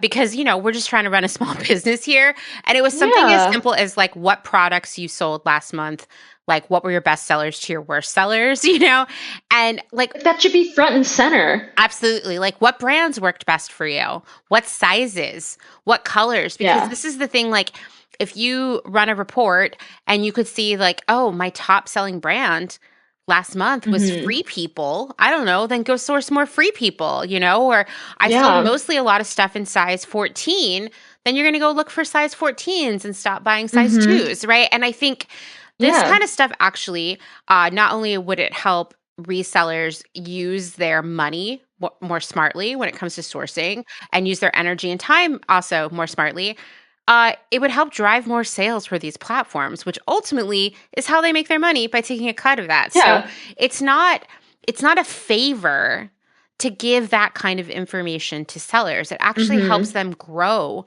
and grow the platform. Well, I'm curious if like Poshmark were quote unquote transparent about some of these metrics, like how the public might react. Like if you were to realize, oh, like I sold like 60 items. This might be something that you could keep track of relatively easily by yourself or just by looking at Poshmark. That is so exciting. But if Poshmark were to have a business analytics feature where you realize I sold 60 items for like 10 bucks a piece and I only got $8 of profit off of each of these things, I've only made $80, you know?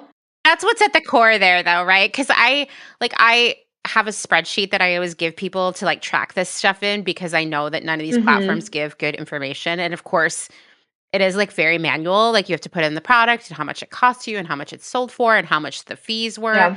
And like as you start to see that, you can use that information to make different decisions, right? And Yeah. it is one of those things like where you start to see it all happening and then you total up how much money you really made after the Uh-huh. cost of the product and the fees and anything else that came with it, and you're like, "Oh shit.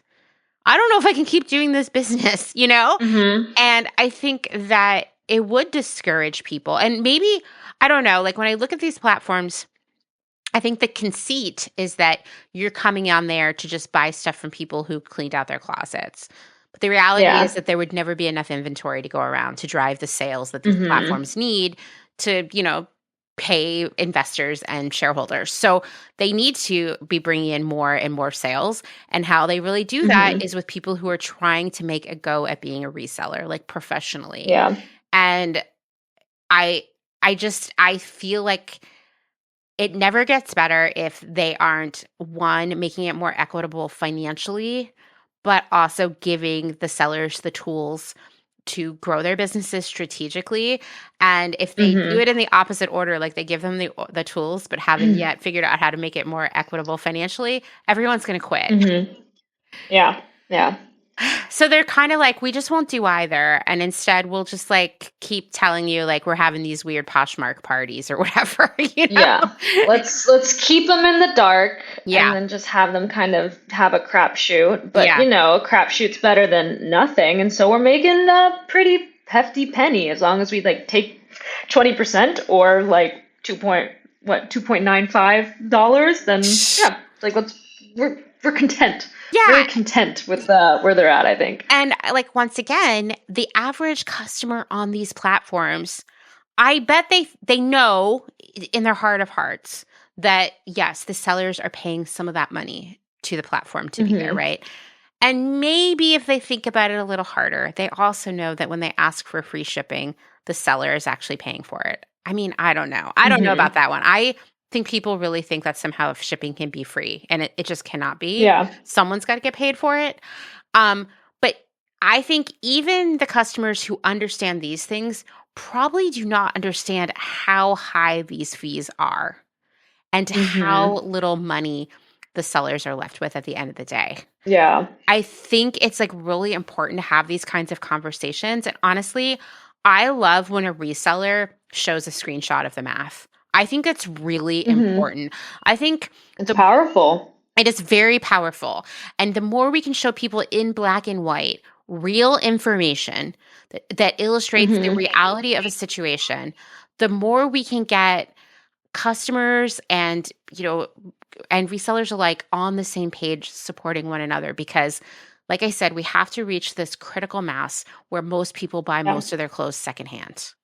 We're all on the same mission, and we just need to like understand how we can collaborate together to make it better, which honestly, like, I think once again, what happened with Poshmark, to me, it renewed this level of hope in me that I hadn't had in quite a while, where when people actually work together on something, change happens. And you might be like, oh, whatever, it was just Poshmark and its fees. But we're talking about a massive company, right? That after 3 weeks of people showing up and telling them how they felt and withholding their money and not letting up, not giving up, they were forced to change. Yeah, literally $1 billion company. Yeah. I mean, that's incredible. Yeah. And when I see stuff like that, I'm like, yeah, if everybody actually collaborated and showed up, we could probably do something about Amazon, or Shein or all these other things that stand in our way. But we rarely see this kind of collaboration, and we need more of that.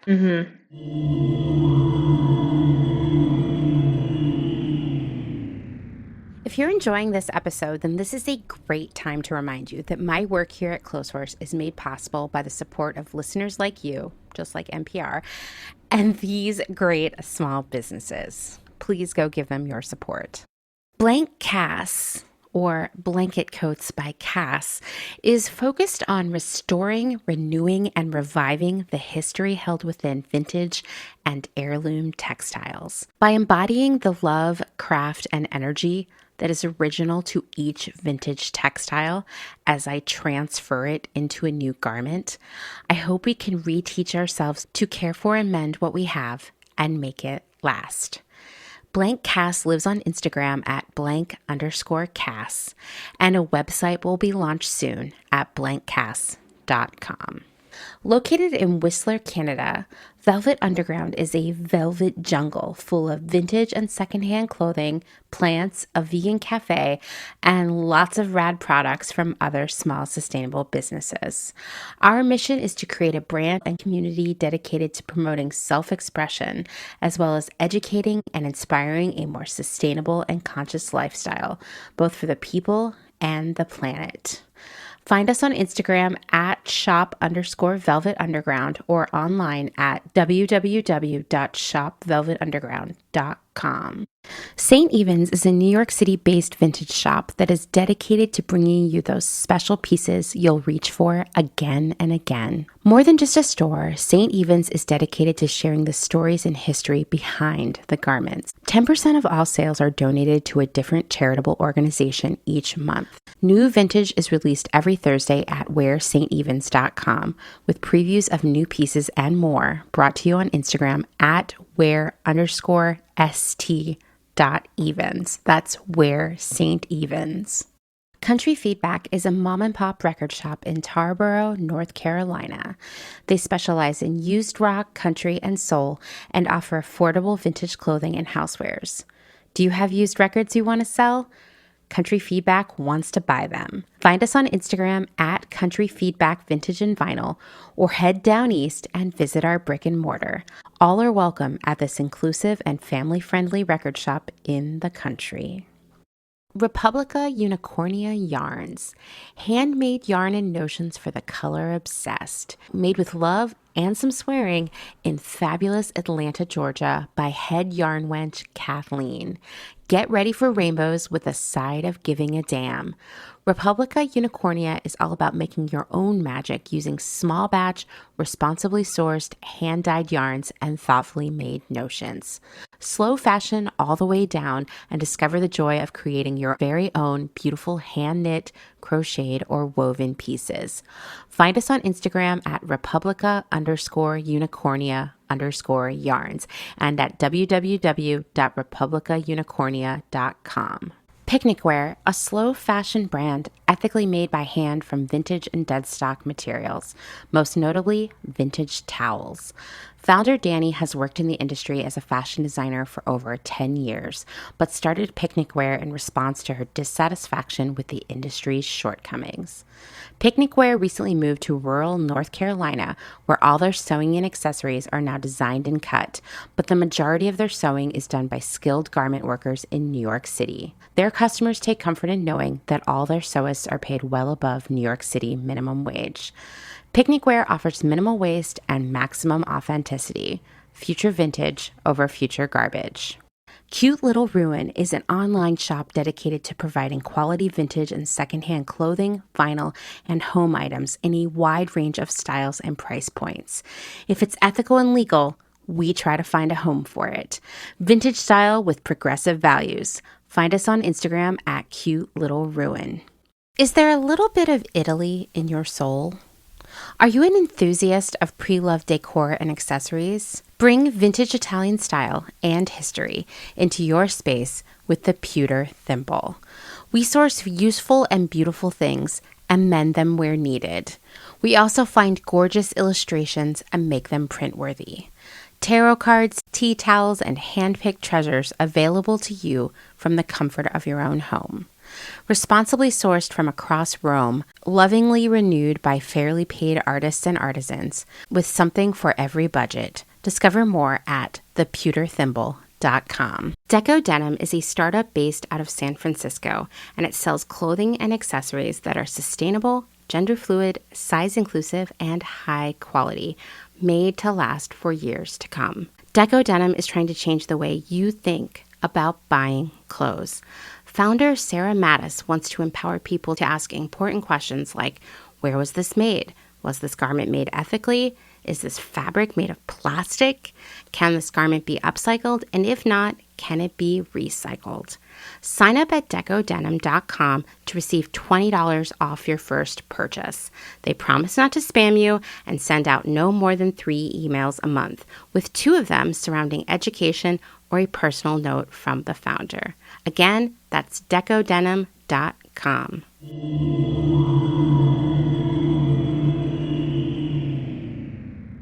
So, you recommend that people sell on Instagram, right? 100%. Tell us why. There are so many benefits, and then there are some, well, honestly, there's not that many drawbacks. I'll kind of walk you through Okay, why. yeah, tell us. Instagram itself, okay, it is a social media platform first and foremost. That much I know, that like everyone knows to be true. But there exists this beautiful community that is so much larger than people think of resellers that run their business entirely through Instagram. And what I mean by this is like they aren't using the shop feature.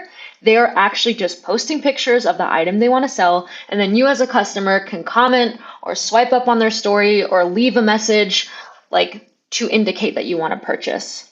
And the beautiful thing with supporting resellers on Instagram is that you know that they are getting to keep 100% of the profit. Mm-hmm. They are not giving a portion to a big conglomerate corporation. They are like making what they're making. And I recommend it because of that exact reason that there is no, granted, there's no mall that you have to pay rent to. The mall is there, but it's actually like, I don't even know, it's an arcade, but there's a secret corner in the arcade where you can sell clothing. Like I don't know how else to explain it. And there's the cons, I guess, to this, which people, I think it's so amazing to see like how they overcome some of these cons, is that because it's not like an official selling site, there is no way to kind of offer buyer seller protection.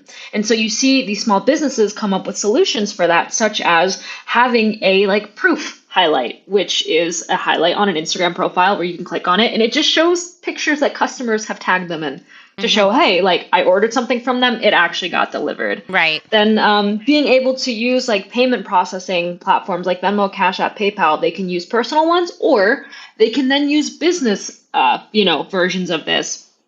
And then as a result, customers, have confidence in the fact that they can get like that money back from Venmo if it was like, a faulty or a fraudulent account. And so people are like actively making this platform that isn't meant for reselling into a reselling platform, which I think is just so cool. And I'm so obsessed with it. And I'm so like excited and happy to be a part of it and to have been a part of it in the past. And as a result of all these things, I recommend that you sell and support small businesses on Instagram because they are trying to make ends meet. And frankly, like Poshmark isn't working out for them. And so they've decided to explore something here. Yeah. Yeah. I think it's true. When people first started selling on Instagram, like 4 or 5 years ago, I felt kind of weird about it. Like it felt risky. And so it felt safer to shop on these platforms, and maybe pay more. But Yeah. just as you called out, like there are all these protections in place for you as a customer if you buy from someone on Instagram now.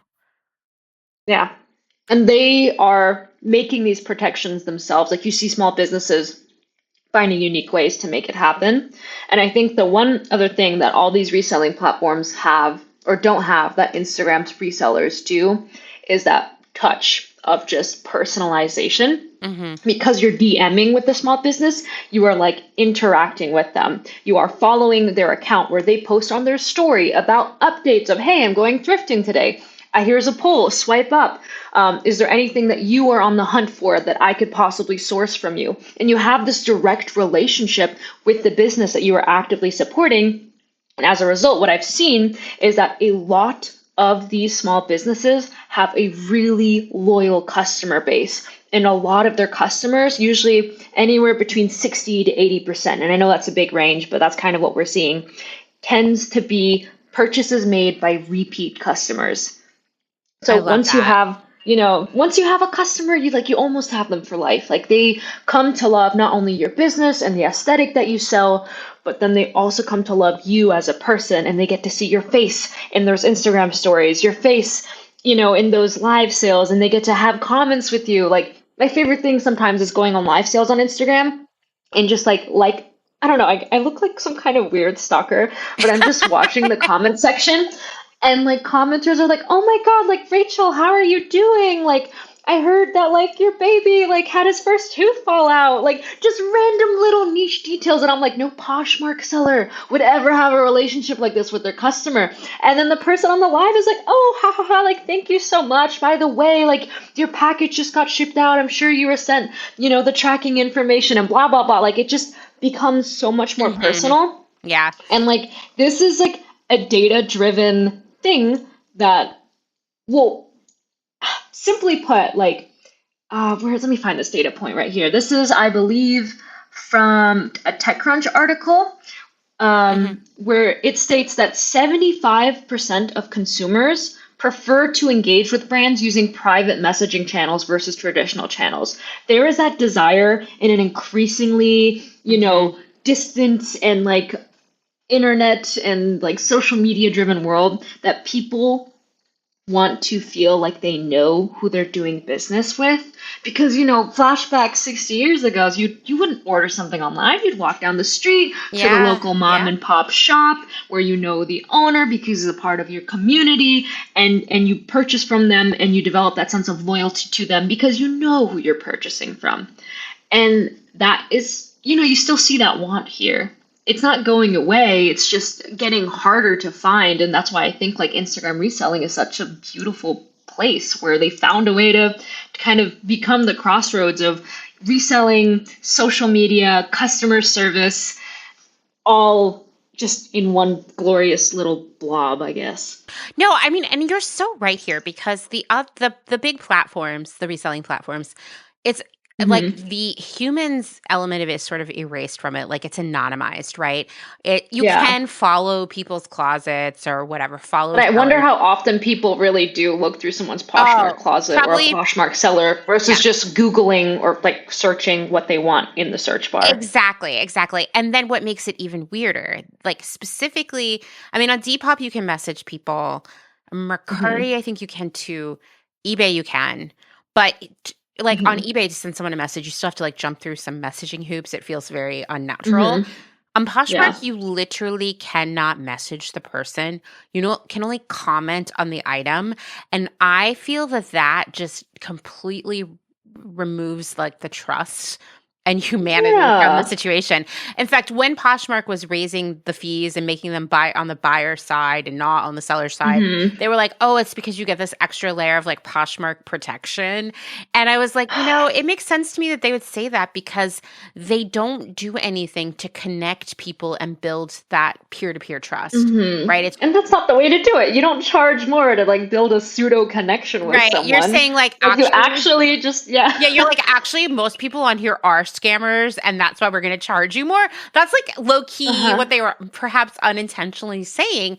But I do think that you're Yeah. right. Like, people want that connection. We need that connection. I tell people all the time to shop small because of the immediate human impact of doing that. And these big Hmm. platforms, it actually doesn't work in their favor. Like, if any of them were listening to this, I would tell you, like, bring the people element back to it, bring the social element to it. People Hmm. want to know each other and they want to feel good about what they're buying. They want to feel like they're Yeah. part of something. And these platforms actually don't have like a brand identity at all for people to buy into, much less Yeah. this like human connection element. So, like, really, Hmm. what's the point? Even Etsy, like, Etsy started in that way where it was all about like, you know, bringing people to like makers and like like building this connection with these makers and understanding why it was Hmm. important to buy from individuals. And then over Yeah. time, it just turned into like Amazon, where some of the stuff is handmade. But And some of it just isn't. And you right, just see, I think it's Pinterest that pisses me off a lot, and then Etsy. Sometimes I will see the exact same photo like 6 times from 6 different sellers. ugh, And I'm just like, this isn't crafty. This is like no, someone just capitalizing on the fact that like it looks crafty. And then as a result, they are pushing down all the actual like people who are making something that you are looking for yeah, way, way down in the search like history or the scroll history. And that, yeah. yeah. Oh, it depresses me So and it me enrages me too. at the same time. I definitely have gotten pretty heated thinking about these platforms. Facebook Marketplace is this like interesting community where Yeah, it's a mix of like local sales of just like people trying to get rid of stuff that they like, doing a closet which I clean out. love. Yeah.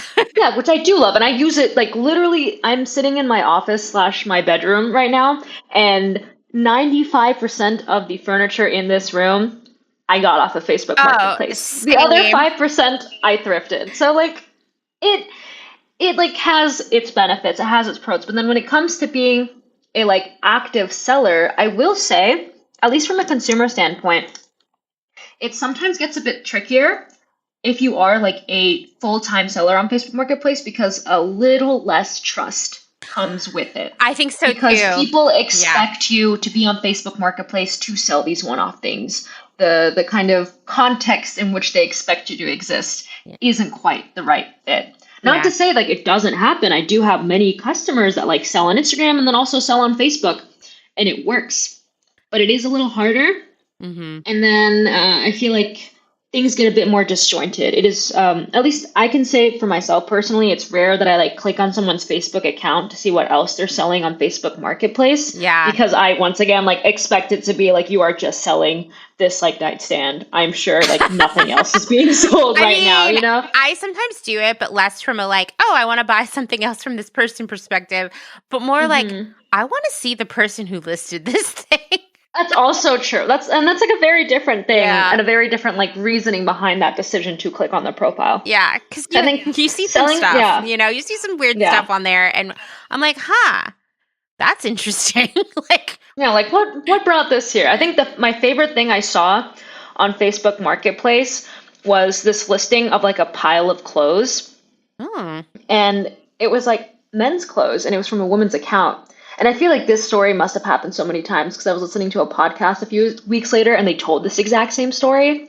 And I was like, no way. Like, do you think it was the same thing? But basically, the woman had all of her like ex-boyfriend's clothing now and said, hey, you guys have till 6 p.m. today. Come and grab whatever the fuck you want. This Yeah. does not belong in my house anymore. And I'm like, who are you? What happened? And then I like scrolled through her account and I was like, oh, like here's the boyfriend. And you just start like Yeah. I you go love down the rabbit hole and you start trying to figure out like, oh, what's the tea here? What's the gossip? But then once again, like none of that is driven by like the want to like support a small business, No. because like Facebook Marketplace doesn't have that like aura around it. I don't know how else to say it. Like Yeah. you Yeah. just think like people are here to sell one-off things, or like it's a fun way to like get really juicy tea or like have fun. It's like virtual people watching, you know? And Facebook, yeah, Instagram then as a result has this very, very different perception where it's like, oh, it's an account that you follow, it's a profile that you look at, it's a Right. business that you support. Right. I mean, back in like the early days of people selling vintage on eBay, like I'm talking like Hmm. 2005, 2008 kind of era, Yeah. you would start to see like people getting followings like that on eBay, where like you would Hmm. follow that person's shop and you would get an email every time they launch stuff and you would become like really brand Yeah. loyal. And a lot of those people were able to transition that into social media when like those platforms developed. But really nothing Yeah. compares to Instagram for like just like that like human element of like here's who I buy Hmm. from and getting to know them. So the thing is, and I'm sure you see, I don't know, for some reason Threads really likes to show me posts from people who are really struggling as small businesses, particularly on Instagram. Like they think that's what I want to No. read. But the reality is, like, it can be really easy to feel bad because you're not getting engagement or you feel like people Hmm. aren't seeing your stuff, that you're lost in the algorithm. What Hmm. advice do you give to people who are struggling in that realm? I say like keep up with the trends because I agree. One con of selling on Instagram is they consistently change up the algorithm and like what they want to focus on. And Mm, you can go from like amazing engagement to suddenly like nothing, yeah. like crickets. And it feels like somehow it's your fault, but like my word is it is not. Trust me, like you are not the only person going through this. And there are tons and tons and tons of posts, resources, and like blogs that you can read that kind of detail what some of these changes have been in the algorithm and also how you as a business can position yourself to kind of come back up again in terms of engagement. So like my main advice is like stay tapped into the community. If you're a reseller on Instagram, like there are, I couldn't tell you how many different kinds of group chats that exist, whether they are like meant solely for the purpose of like small business or reseller support group chats, or the ones that just happen incidentally. Like I was part of this giveaway and we were in a group chat, and then that group chat just after a while transformed into, oh my god, are you guys experiencing difficulty with this, or oh, like what do you do when a customer asks this, or like how do you guys typically respond, and it just then turns into this like community, or like this, yeah, this little like community that you can tap into. And so my advice is like tap into the community, find your tribe, find your people. And if not, like ask around. Like it might even be worth posting on your story. Hey, does anybody know a reseller group chat I could join? I'm looking to like, get more involved with Mm-hmm. people who in the same industry as me. And chances are extremely high that someone will swipe up and be like, "Oh, I'm part of one," or "Oh, like I've heard of this one." And that's a really good way to kind of feel less alone, I guess, in that space. Um, yeah. I mean, I think that's great advice because even I, as a person who works from home, there's sometimes where I'm like, this is a very isolating way of life. And so Mm-hmm. I totally get like more than ever the importance of your community, whether it's IRL or virtual. This is the kind of thing Mm-hmm. that makes everything go so much better Yeah. for you. Mm-hmm. Um, Mm, sure. so let's talk about shipping a little bit because that's like obviously what you do with Thrift Ship. I Yeah. feel I don't feel, I know, I see this because my day job is working with brands and like helping them build their businesses, like, like Mm-hmm. via product, via inventory, and via like merchandising and marketing. And I will tell you, after working in this realm my entire adult life, people want free shipping so badly. Like, Mm-hmm. shipping is like this thing, which, once again, like, we're going to say it. There's no such thing as free shipping. I say it all the There time. really isn't. There isn't. But it's just, it's this thing, like customers, like if you, and I can't even pretend to like be innocent of this or not be We've guilty of all this, found I guess. ourselves. I myself too. We've Yeah. all been there. Like Yeah. there's no shame in the fact. It's just like sometimes it helps a lot if you take a step back and you think through the process, I guess, like through the steps of, okay, is there such a thing as free shipping? No. Like as simple as that sounds, like if you just ask yourself that sometimes before like asking a small business for it, then it helps you like sound it out. That pressure is really real. And Yeah. like you said, we've all been guilty of it in one way or another because, like, it's just in the air. We can't help it. We want free shipping. Yeah. How do you advise sellers to deal with that? Because I'll tell you, I deal with it even selling like iron on transfers where people are like, oh, the shipping is too expensive. And I'm like, well, if I give you free There's nothing you shipping, can I know there's do. literally, I Yeah. mean, I've had people be like, can you get me a better price? And I'm like, this is from like pirate ship, dude. Like, I can't do anything. That is it. Right? So Yeah. what do you recommend? Because this is frustrating, right? Like for Mhm. resellers too, like especially if you're selling lower cost items, giving someone free shipping is the difference between you losing money on a transaction and you making a little bit of money. How do you recommend sellers deal with this? I actually like released a blog post on this recently because it is like such a frequently asked question and it also is such a frequently experienced problem. And my response to it is there's like three main approaches that I've seen and that I've also like thought through. There is the first one, which is yes, you can offer free shipping. Asterisks. Like I really, really emphasize the asterisks there. If you do offer free shipping, my advice is to A, make it transparent that free does not mean free. It just means that I'm at a place where the margin I am making on this sale of this item allows me to cover the cost of shipping for you. I think it's so important to emphasize that because if you apply free shipping to one item, and you don't put this asterisk there, then people start expecting it of other items as well. And also, people start expecting that of other small businesses. Like the amount of people I've talked to that have complained about, like, oh my God, there's all these bigger and more successful businesses and they all offer free shipping. And now I have to too, but I'm selling things for like $10 and shipping is like $8. Like, it doesn't work for me.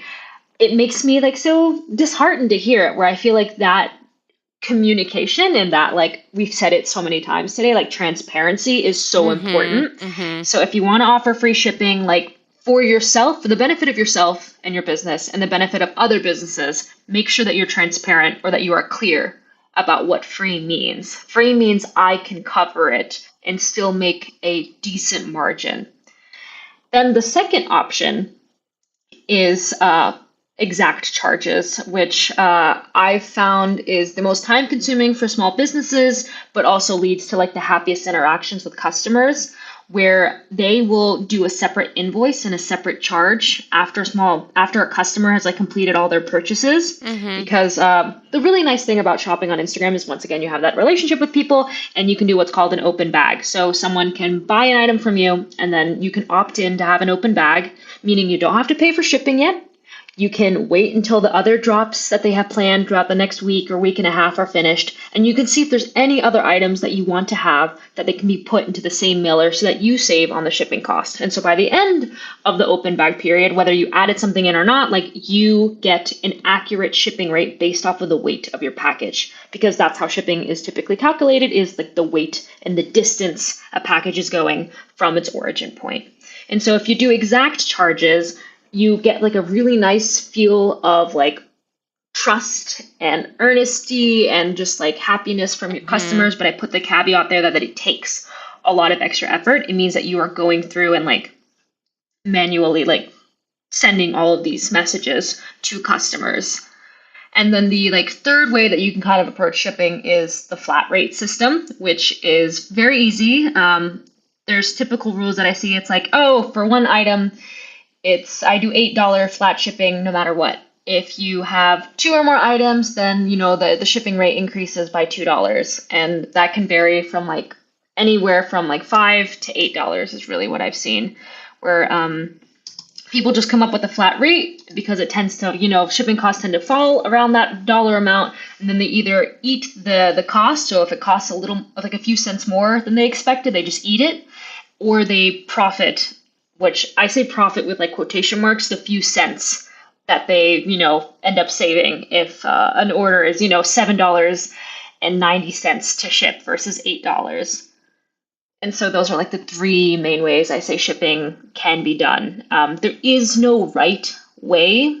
There is just the way that fits best for your business. Mm-hmm. It really, really is important that you figure out like what works for you, and then you stick to your guns. I think once you find that solution, it's so hard to like stick to it, because it is really easy to compare yourself to other small businesses, and you think to yourself like, oh, well, they're doing this, and oh, well, they're offering free shipping, or oh, they do exact charges and people seem to like that more. But like, not every single business is the same. Like, that person might have like 2 extra hours at the end of the day where they can like go through and do the exact charges, or maybe like just the way that their business works, like that's something that's more feasible for them. But if flat rate works for you, like, stick to it and the right customers will come.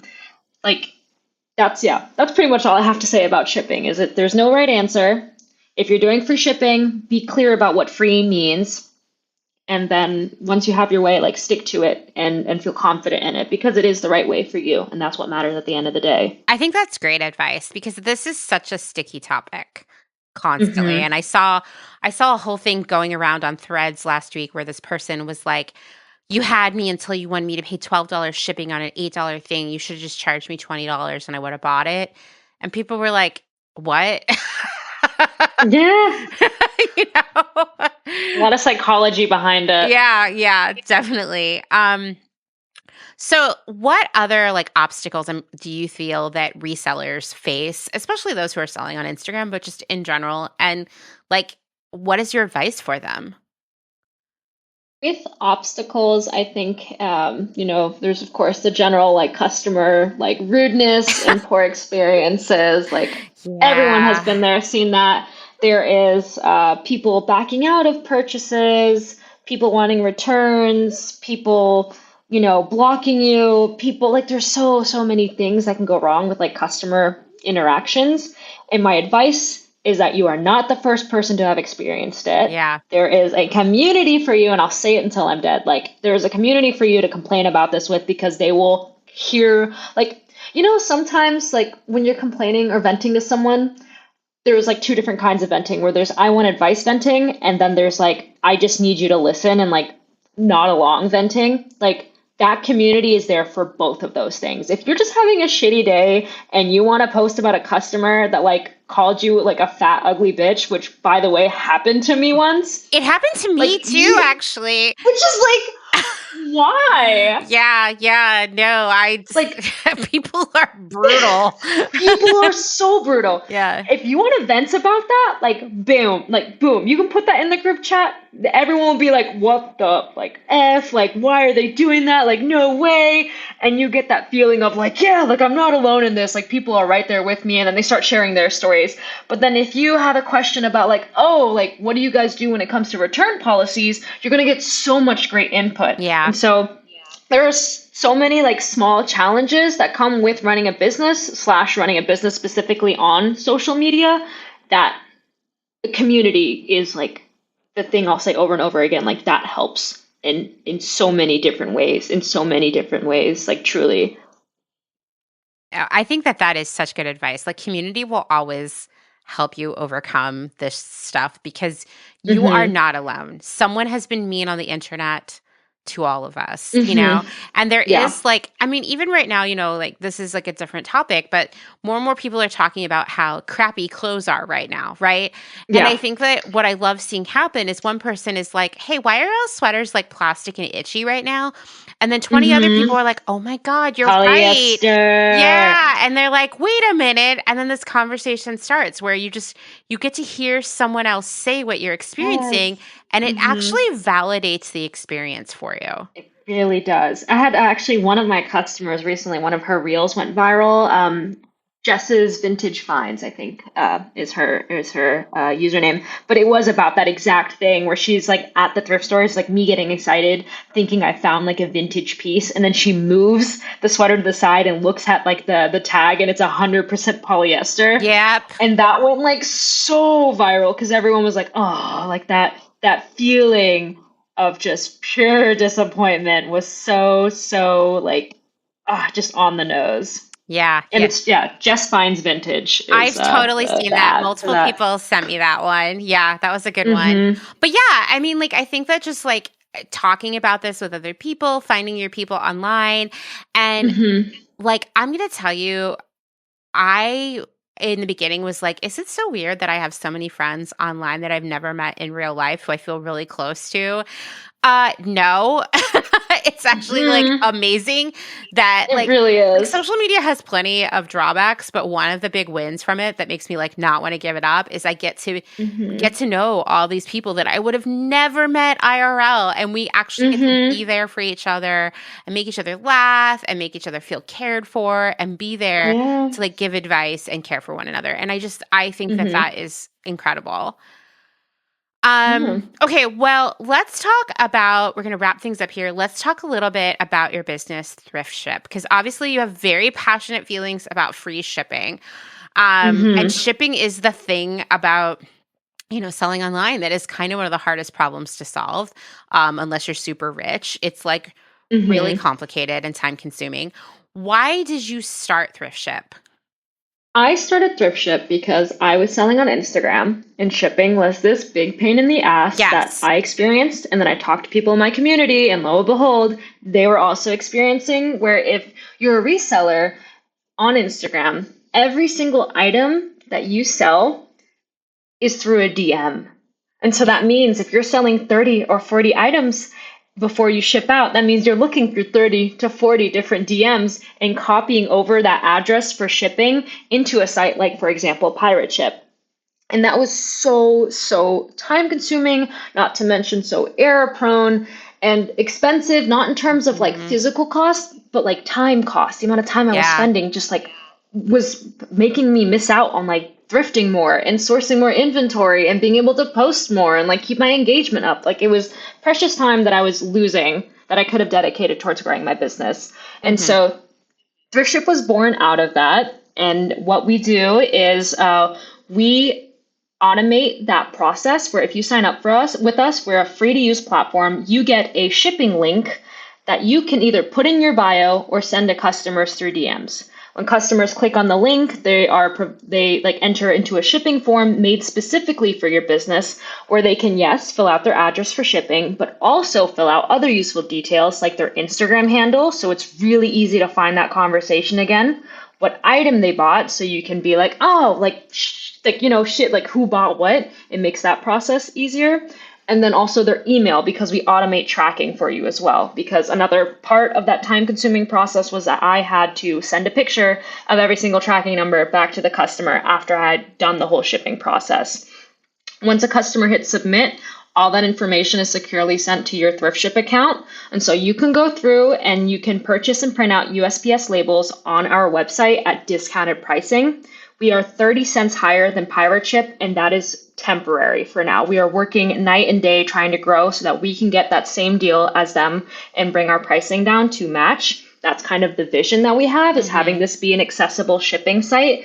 And then we're also growing far beyond shipping. So the first thing we did recently is now customers can add to their order. When you click on that shipping link, if that's the second or third thing you bought from that business that week, you can click the add to order button, and using your Instagram handle, we can match Oh, wow. whatever item to your existing order. So you can be like, oh, like my name's Valeria. Boom, we find your Instagram.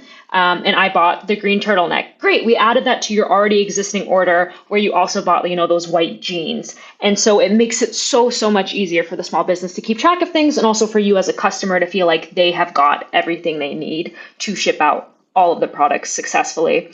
And right now we're working on building out inventory. So we've noticed that so many small businesses, like we talked about, like have inventory spreadsheets that they keep either on Excel or Google Forms. We're going to let you upload that so that when customers click on the shipping form and they start typing out green sweater, it says specifically green sweater with the polka dots. And so like it's your own words what an item is, because customers sometimes have a tendency to do things like write sweater, and you don't know if it's that green sweater you have or that purple sweater or that orange sweater. And so we're working on just making everything as fast and as pain-free as possible so that when you get an order, you can fulfill it without having to double or triple check.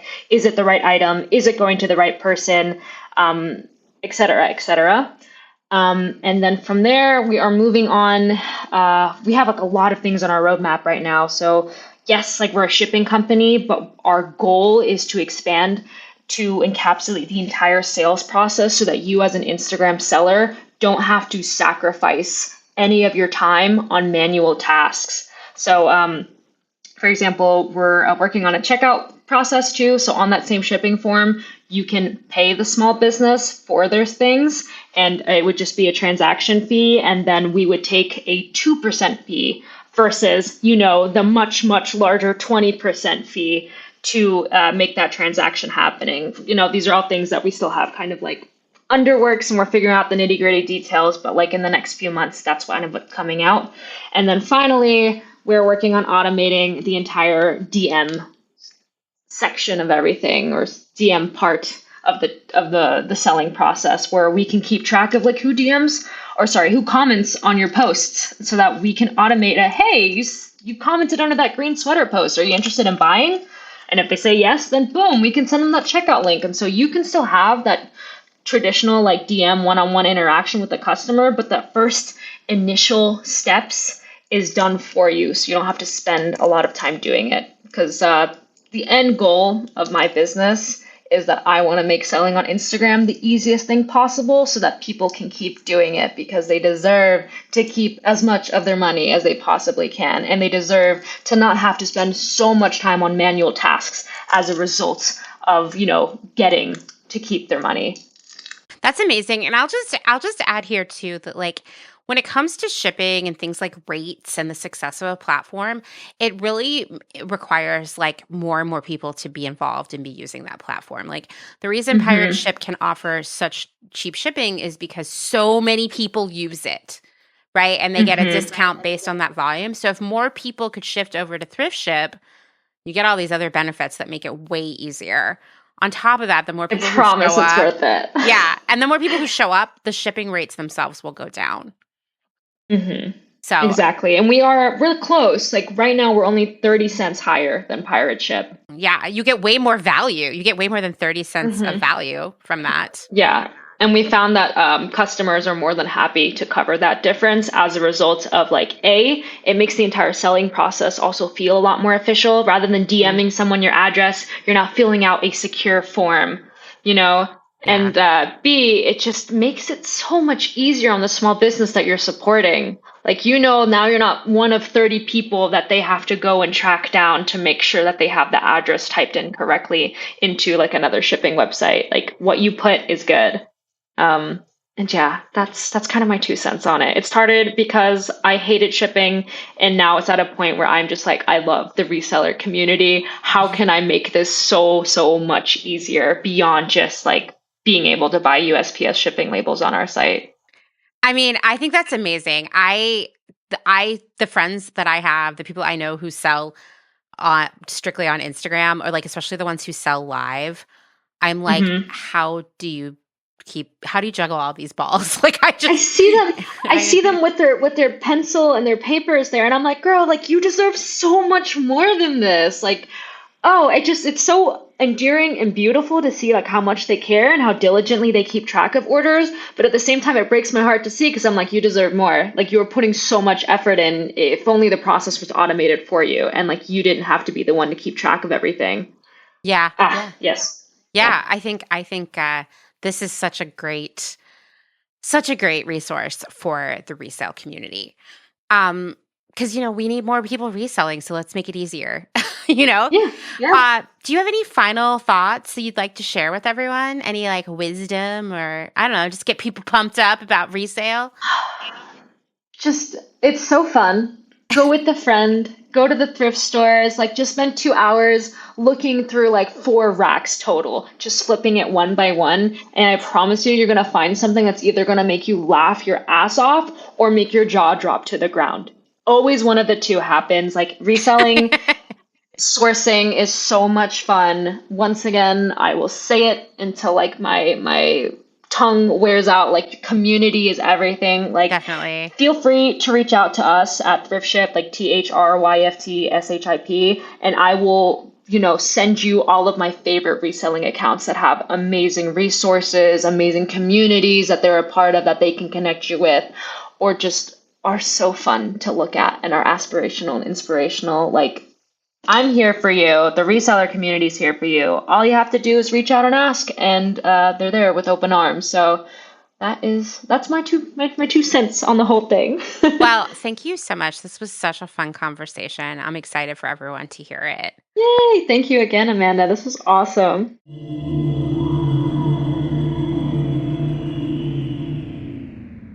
Thanks to Valeria for spending some time with us, and I'll share all the ways to find her in the show notes. And if you're a secondhand reseller, connect with her. More than ever, we need community, and many of us are part of several different communities at once, and they all matter. And right now, I'm trying to like lean into all of my different communities, right? Like hanging out with the people from my co-working space and joining groups of other like-minded people for the various causes and issues that matter to me, right?